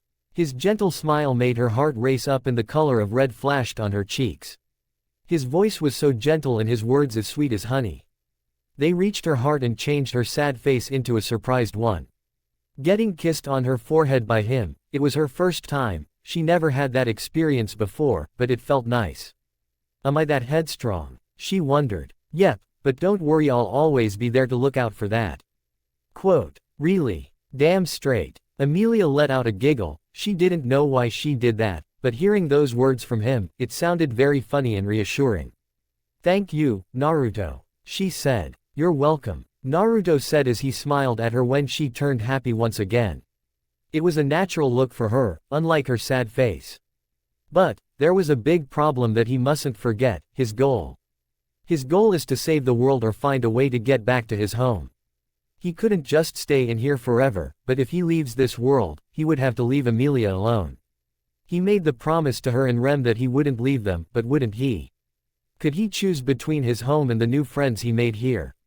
Uzumaki Naruto never breaks his promises, but could he just leave these world without having the reassurance that he could come back for them? What should he do? Should he tell them the truth? Would they believe him and support him? Naruto, even if you save the world, you're going to have to leave them. They belong in here. If Emilia does become the new king, for how long will she rule? Don't forget her age, Matabi said. I know. Why not just take them with you? Sun asked. Bad idea, only you can go back to our home. They probably won't let you take them. You have to take into consideration that you aren't here just because someone had to bring you here. It doesn't make sense for you to just appear out of nowhere in this world. Kurama said. I know, but I think I'm going to tell them when the times comes. You should, because you told the little brat about us. Kurama said. You're the one that you wanted me to tell her. Hey, Naruto. Emilia said. Yeah, what's up? He asked as he looked at Emilia. You said you needed to go to an armory. Now, it's your chance to go there. I thought you were going to take me there. Well, I don't know where to find it. The half-elf confessed as her face glowed a pink hue. Maybe it'll be best to have Rem go with you. After she confessed to him, she hears him sighing at her in disappointment as her face glowed even redder from embarrassment. She gave a pout and a light slap in the arm to him for the sigh. Don't sigh to me. I confessed to you that I don't know where it is. She yelled indignantly. Sorry. He laughed. Looking around, he stopped when he saw a jewel shop on his right. Emilia, wait here for a minute. Emilia looked at him with confusion, but she nodded and watched him go inside the jewel shop. There was nothing she could do right now, but wait for his return. She smiled fondly, thinking about the oddity that was Naruto, and the place he deserved in her heart despite so little time knowing each other. It was nice of him to comfort her. Though, the kiss on her forehead was a surprise. He understands your feelings, Leah. Puck said mentally. I know, he's so nice to me. He knows a lot about me and my feelings. She said, remembering her hesitance to look at him in the eye was for that exact reason. Maybe he has had similar experiences to yours. He doesn't want you to go through that like he did. That's why he made that promise to you. He said. Promise, Emilia said as she remembered the promise he made to her. What do you mean he has had similar experiences to mine? I looked at his eyes. You two have very similar eyes when you think about bad things. He must have been through a lot of hardships and pain, like what you experience. Emilia, I'm back. The silver-haired girl heard as she looked up to see him come back from the jewel shop. She was curious, what did he buy from there? She spotted a white quartz butterfly hairpin. The hairpin looks very beautiful with such blue color, and the butterfly is her favorite bug, so it looked even prettier. She was going to ask him why did he buy such an object, until he moved in closer and removed the white hairpin from the left side of her hair. Then, he replaced it with the new one and stepped back with his smile. The half-elf reached her hand for the new hairpin and felt it. Naruto, is this for me? She asked with a shocked expression. Her mind was completely blown for the simple but caring gesture of the blonde. This is for you, Emilia. I bought it for you. Naruto said with a smile as he looked at her new hairpin. You look beautiful. Emilia touched the new hairpin again. She never had a gift from someone. It was the first time someone bought a gift for her. Thank you, Naruto. She said with a smile. I won't forget this. You're welcome. We should get going before Rem. The blonde man paused as he saw Emilia hold his hand. He raised an eyebrow in curiosity. The silver-haired girl didn't know why her hand suddenly grabbed his but went along with it. See, can I? She asked with a blush. Sure. Naruto answered without hesitation as he smiled slightly and held her hand back, reassuring her that was there for her. The half-elf and blonde shinobi walked together with smiles, hands intertwined. Emilia couldn't help but blush when he accepted her request. It was her idea to hold hands, and even though she almost died of embarrassment, it turned out all right. This was her first time holding his hand, She didn't have much experience holding someone's hand, so she felt nervous about it. Feeling Naruto's hand, she started to like it. His warmth enveloped her hand and made her relax. Every time she touched him, every time she looked into his eyes, she felt a comfort she never experienced before. His brightful personality illuminated her lonely soul. The promise he made to her seemed like an unmovable pillar, one that filled her with hope for the future. No matter how many times she started to sink back into darkness, he seemed to be there to get her out once again, never giving up and never asking for anything in return, almost like her guardian angel. After Naruto brought Emilia to the house where Rosewall and Rem were, Emilia told Rem to guide Naruto to the armor shop. Rem accepted her request, so she and Naruto headed out to the armor shop together. "So, Naruto-kun, what kind of armor do you want from there?" Rem asked. Naruto crossed his arms with a thoughtful look on his face. "Not really an armor, but I just need light protection, something resistant and that allows me to move freely. Also, more weapons," he said, looking over his restricting butler uniform. "Something wrong. You were looking at your clothes," she said. "Actually, I need new clothes. I can't wear this butler suit every day. I'm not used to fight in such fancy uniform." "I see," the blue-haired maid said with a smile. "Then, I will help you find your new clothes. I will do my best Ibeo. Hey, no copying, that is a Naruto Uzumaki only," Naruto said, pushing her lightly with his hip as she giggled at him for their playful banter. Rem sure has changed a lot since he first met her. Her smile, her laugh, it was nice to see that side of her. Even though it wasn't much, Naruto would like to believe that he brought a simple change to Rem's life. "By the way, Rem." "Yes, Naruto-kun." Naruto observed her maid clothes closely. He hasn't seen her wearing different clothes since he first saw her. Like Emilia, she has been wearing the same dress every day. "How come you keep wearing the same clothes?" he asked. "Ah, my sister and I do not have any clothes apart from our uniforms. We store our change of clothes within our rooms," Rem answered as she noticed his brow was furrowed in concentration. "Is there something wrong with my uniform?" "No, not at all. I think you look great in your uniform, but," Naruto said with a blush as he scratched his cheek lightly with a finger. "I don't wanna be rude, but it'll be better if you could wear different clothes. I believe you would be cuter with something different." "See, cuter," she said with a blush as she rolled over her fingers and turned away from him, so he couldn't see her blush. Then, I'll go shopping to buy some clothes for myself if that's your wish, Naruto-kun." Naruto blinked his eyes for seconds, but he smiled at her as he grabbed her hand and proceeded to lead her away into a different street. He could feel her hand tighten around his and heard her laugh. So, he laughed with her too. "Best shopping day, ever. Wow, it's huge." Naruto was amazed by the throne room. He explores with his eyes around the area. The building is huge and a lot of knights were stationed there.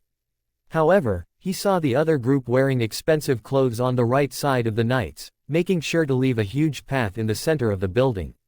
They must be nobles, seeing that they had no weapons or armor. He noticed the glares that they were sending Emilia. It wasn't from the knights because they showed respect. The glares were from the nobles. They didn't seem too happy to see her. Seeing them glare at Emilia made Naruto very angry at them. However, he needed to calm down and not do stupid things for Emilia. He couldn't help but dislike these people already. He remembered his past when he was an orphan child and got hated by the villagers because he had Kurama inside of him, something he couldn't help, like Emilia who couldn't help the way she was born. He had been through a lot of shit and pains for people like the majority of this nobles. "Naruto, are you okay?" the silver-haired girl asked, seeing him frown. The blonde shinobi looked at her and nodded. "Yeah, I'm fine," he replied as he noticed her face seemed nervous, very nervous. "You'll be fine, Emilia. I'm here for you and you're a great person. You have to keep calm and believe in yourself. I believe in you, Ibeo." Naruto patted her head as she looked at him and smiled. "Yes," she replied with determination burning in her eyes. "Good," he said as he turned to Rosewall. "Where should I be waiting?" "Just stand with the knights. Emilia-sama needs to be in the center," the clown man said. Naruto nodded to him as he walked toward the knights while looking at Emilia and giving her a thumbs up. However, he saw two women that he hadn't met before. One had green hair in a military uniform. The other one had purple hair and wore a white dress with a fur hat, but she looked like a child. They must be the candidates who want to be the future ruler. And, of course, he found Priscilla, who just winked at him. You came just as I expected, Naruto. Naruto knows that voice as he turned to see familiar red-haired man looking at him with a smile. Hey, Reinhard, he greeted, shaking hands with the knight. It has been a while. How have you been? Reinhard asked. I've been good, really good Ttebao. He said. You haven't changed since I first met you back in that bar. You, too. Hey, Reinhard, Naruto said as he looked at the women in far right. Who are they? I haven't seen them before.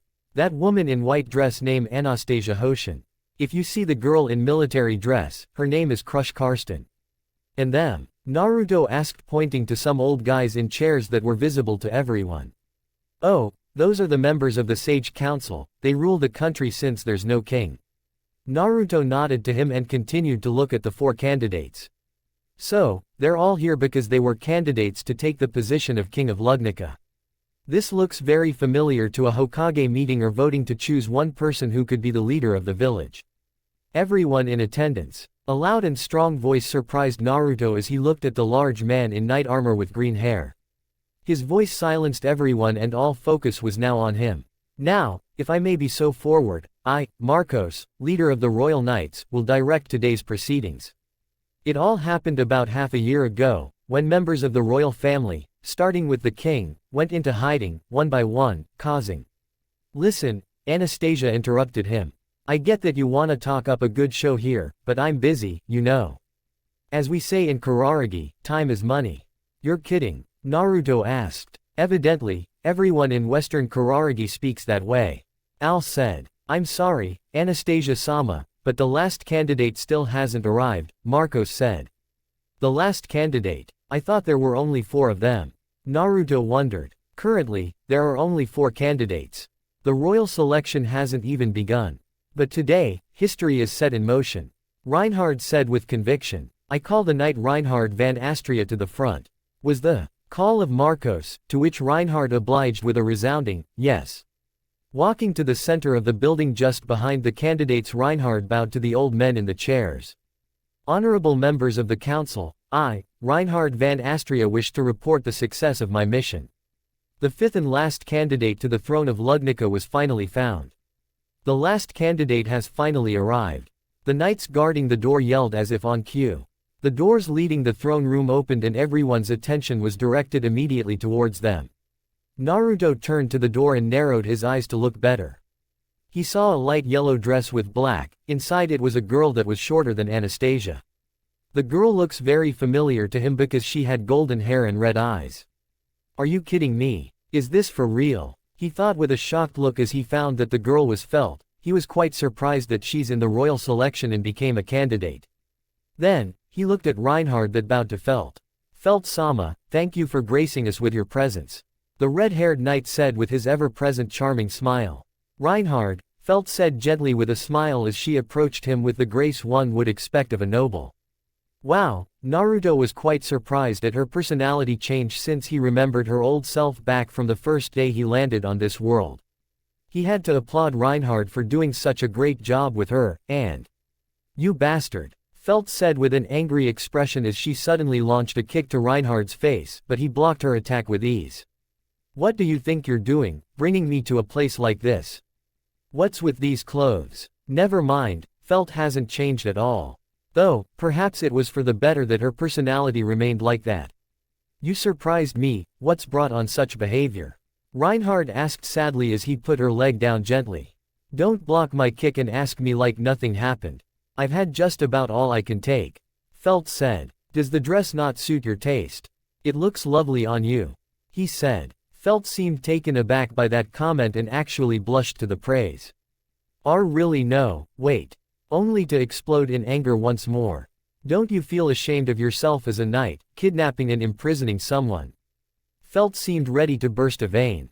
I don't mind as long as it allows the kingdom to prosper. Reinhard said with the swift answer. Felt gave him a scowl, before she noticed Naruto was standing right behind Reinhard. Naruto, what the heck are you doing here? She sounded surprised to see the blonde boy who just waved his hand to her. Hey, it's been a while. Naruto said with a smile. I'm surprised you became a candidate. It's a long story. Felt-sama, it may be a good thing to renew old friendships, however, please come over here. Marcos seemed to be getting impatient. Reinhard, like I told you already, I have no interest in becoming the next king. I believe in you, Felt-sama. Felt, tsked, to him as she walked in the center and stood next to Emilia. It was nice to see Felt again since Naruto left the capital for several days. However, that girl hasn't changed at all, and now she was candidate to rule the kingdom. What happened in such a short amount of time? I believe all the candidates are already here, so we can begin with the ceremony. Reinhard said. So, everything begun as Marcos announced everyone about the god dragon Volcanica and the dragon history stone. There was a new prophecy carved into the dragon history stone. It said, when the covenant of Lugnica is severed, a new leader will guide the country. Supposedly, one of 5 candidates shall become the new king and renew the covenant with the dragon. Even if she is recognized as a candidate, don't you think there's a problem with the election? Was the comment of a noble. Are you saying that we, the Imperial Knights, made a mistake? At this inquiry of the noble, all the royal knights looked at them, and the tension in the air seemed palpable. Silence, said one the councilman. Reinhard, could you explain to us how you found the 5th candidate? Kneeling before the old man, Reinhard complied. I found Felt-sama in the slums, a month ago. This revelation had the nobles very horrified, a rat from the slums, as the new king of Lugnica. Preposterous. Murmurs were quickly increasing and Felt gave a piece of her mind to those bastards. I'm sorry for being a rat from the slums. You dragged me here against my will. She shouted. Then, Priscilla joined up and talked against Felt. All of this long-winded blather couldn't be more tedious. Of course, I suppose you lived as a gutter rat because you could only manage tedious conversation. Priscilla began to insult Felt too. Oh, if you want a fight, you've got one. Felt said as she glared at the orange-haired girl. Priscilla gave a death glare at the little brat. What insolence. Who do you think you are? She asked seriously as her aura rose up a bit and was about to attack Felt with the red fan, but Reinhard was already kneeling in front of her. Many pardons, Priscilla-sama. He said as he bowed. What did you think you were about to do, in a hallowed place like this? Emilia demanded as she gestured her arm to Felt while protecting her from Priscilla. I was only trying to teach an untrained little bitch her place. Priscilla said, covering her face with her fan. You won't even apologize? Emilia asked, shocked. Then, will you also apologize for being born? You silver-haired half-elf. Those insults hurt Emilia's feelings, hard, but she closed her eyes and relaxed. She remembered what Naruto told her about facing her fears and to not be scared of humans. She felt this warm feeling in her heart. The same feeling that gave her the courage to face it. You're right, I am a half-elf, but you have no right to discriminate me just because of that, nor do you have any right to call Felt-san a rat. She said. What do you say? Priscilla asked as her eye twitched in obvious anger and glared at the half-elf that stood up to her. Naruto watched Emilia carefully and stayed at the knight's side, prepared to move if the situation scaled. You're wrong about me, Priscilla, because I'm not afraid of you. You can act like you're the queen all you want. I don't care if I do get stuck as a witch or as Satella for the rest of my life. I'll never give up and still be king someday. Emilia said. Someday, you'll regret your words and you'll be the one who will apologize to everyone. After hearing her small speech of courage, Priscilla clenched her teeth in anger and gave a death stare to Emilia. How dare you half-elf stand up to me? She said as she raised her fan up. The silver-haired girl began to shield herself for Priscilla's attack, but the pain never came. She saw Naruto in front of her stopping Priscilla's attack with a hand. Naruto. Emilia surprised as the blonde shinobi bowed to Priscilla with respect, imitating Reinhard's actions before him. With all due respect, Priscilla-sama, I don't think you have a right to call her that. The shinobi said calmly with a sharp expression. Priscilla gave him a scowl for defending the half-elf from her attack, but she calmed and folded her fan. She just huffed and looked away from them. Thank you, Naruto. Emilia said with a smile as he turned to her and gave her a head pat. He smiled. He was proud of her for protecting Felt and standing up to Priscilla. This meant that she was growing. As a person, are you all quite finished? Miklo TV wondered as he looked at them, but mostly he looked at the blonde boy who defended Emilia. The boy walked back to his position in the knight's side. Then, royal selection candidates, please come forth. It has been 10 minutes later since 3 candidates told everyone about their goal when they became the king. Naruto listened to their speech the whole time. He didn't like Priscilla's goal because she's too prideful. Crush's goal was quite interesting because she wanted to make the dragon forget the covenant it demanded. The kingdom doesn't belong to the dragon, but to them. The speeches could be narrowed down to, Anastasia, I want the country. Crush, the kingdom will be ours, not the dragon's, consequences be damned. Priscilla, the world has already declared that I will be the king, so lick my feet. Oh right, he found out that Ferris is Crush's knight. Shocking to see the cross-dressing guy was actually a royal knight. And it wasn't Ferris, it was Felix Argyle. Tough, he doesn't seem to like that name. He noticed something about Anastasia. He felt negative emotions from her after she gave her speech. I wasn't able to have the feeling of sufficiency that I wanted. I want something bigger, something much bigger than before. I want this country. Her eyes were quite scary to Naruto. It was as if someone else was talking for her. Those emotions were not hers, it was confusing. He wasn't sure if Julius knew about this oddity or not. A silver-haired half-elf. She's a half-demon. How filthy. Naruto heard the whispers from the nobles. Hearing them bad-mouthing Emilia, he started to get pissed, really pissed. His fists were clenched with anger, but he had to cool himself down. He didn't want to miss this chance, for Emilia. Emilia is already on the stair and stopped in the center where the throne is. Her attendant, Rosewall, stood next to her. I have only one wish. For all to be equal. I desire to create a nation where all citizens are equal. Emilia finished with a bow. Finally, Feltsama and her attendant, the knight Reinhard van Astria. Marco said, hang on. Don't get the wrong idea. I never said I'd be the next ruler, Felt said. Are you saying you withdraw from the selection? He asked. Damn right I am. This is a joke. I've overlooked this because the situation is dire, but to drag it out this long is senseless. One of the nobles said. He's right. The Astria family offers a gutter rat to rule us, while Margrave Mathers endorses a half-devil. Utter foolishness. Bordeaux said. The word, half-devil, triggered Naruto in his mind as his aura started to leak out. His anger started to take over his mind and his memories of the past started to rush in. He was beyond displeased because of that one councilman and the nobles that discriminate against her for looking like Satella and being a witch.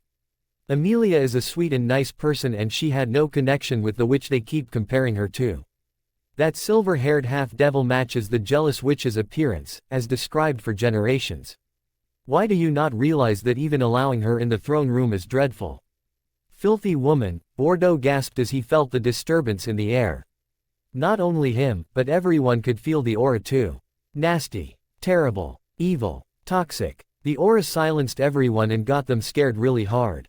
An invisible hand threatened to choke the life out of them, some even were knocked out alright. The temperature of the room felt as if a twisted bastardization of the sun was present with them at that very moment.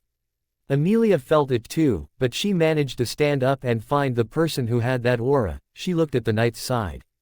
The aura belonged to Naruto. She couldn't see his face because his hair shadowed his face, but she didn't want to see him like that. What's this feeling that emanated from him? So strong and furious. It had so much anger and it was scary. Stay strong, Leah. Naruto doesn't mean to harm anyone. Puck said. The silver-haired girl knew that already because Naruto was trying to protect her from everyone, silencing them so they couldn't speak ill of her. These people sure have been saying whatever they want in front of Emilia. If you plan on continuing, I won't forgive all of you. Naruto said with a dark tone as he started to walk toward the center, but continued to glare at everyone. Mostly, he glared at the bald man and the nobles. You all should be grateful to Emilia. All of you here haven't been destroyed because of Emilia's request. Though I'm not as patient and nice as Emilia is, who knows what I would do if Emilia wasn't here. Emilia rushed towards him before he did something very dangerous. Naruto, it's all right. Stop this, she said as she grabbed his hand to calm him down. It turned out unnecessary as Naruto was in control, and just took her hand and patted her head with his other. She saw him smile at her, and the feeling in the room disappeared just as quickly as it appeared. Try again, Emilia. Show them what I taught you. Like in the book, he said softly as he smiled. He poked her head with 2 fingers and Emilia recoiled. Then, it flashed in her mind. Emilia watched multiple flashbacks of him. She doesn't remember living these moments, because she didn't, but she realized this were his memories, the ones of what he has been through. I will lift the curse. If any kind of peace exists, I'll grab hold of it and never let it go. I never give up. I'll keep walking it, no matter how much pain I go through along the way. That's what Naruto is about. Don't try to be anyone but yourself. You can stop running, we're all waiting for you on this side. Just give up trying to make me give up. The flashback is done as Emilia's vision comes back as she looked at Naruto. Did he just show her some his memories? I believe in you, Emilia. Believe in yourself. He repeated the words he said to her before. His strong voice reached in her heart and her mind. Emilia shook her head to get rid of her fear and nodded to Naruto. She turned around to the councilman as she took a deep breath. My name is Emilia. I don't have a family name, so please call me Emilia. And, I have one request. She spoke. I wish for this election to be fair. It's important to me for the election to be fair. Emilia poured her heart out to both the council and the nobles. Though unknown to Emilia and the knights, the nobles and the council were still under the unforgiving hand of Naruto's killer instinct, hence why no one spoke against Emilia and her request, some even nodding frantically in hopes for the sickly feeling to end. Emilia turned around to the crowd as she continued to give her speech. I'm still inexperienced compared to the other candidates. There's a lot I don't know, and there's still a lot for me to learn. However, I understand our world is cursed, which starts the cycles of war, conflict, and hatred that occupies the world. That's why I'll continue to do my best. I will lift this curse. If any kind of peace exists, I'll grab hold and never let it go. I refuse to quit. She finished her speech with a salute. Her eyes were full of fire and spirit. The audience was speechless, the knights were awed and moved by her words, while some of the nobles still couldn't speak at all, though the word, curse, was resonating in their minds. By the way, Emilia-sama. Miklatov spoke as he pointed a slightly trembling finger at the blonde man. Who is that gentleman over there, huh? Well, he's, Emilia said nervously as she looked at Naruto. However, she wasn't nervous anymore. So she spoke loud and clear. His name is Naruto Uzumaki. Naruto innocently and with a cheeky smile did an exaggerated bow to the sages, and spoke passively. A pleasure. Thank you for listening. I do hope you guys enjoy. If you guys enjoyed this, what if you want the next part of this video, like, subscribe and comment down below and turn on the bell notifications, and also check out the other videos that I have created and enjoy. See you in the next video. Peace.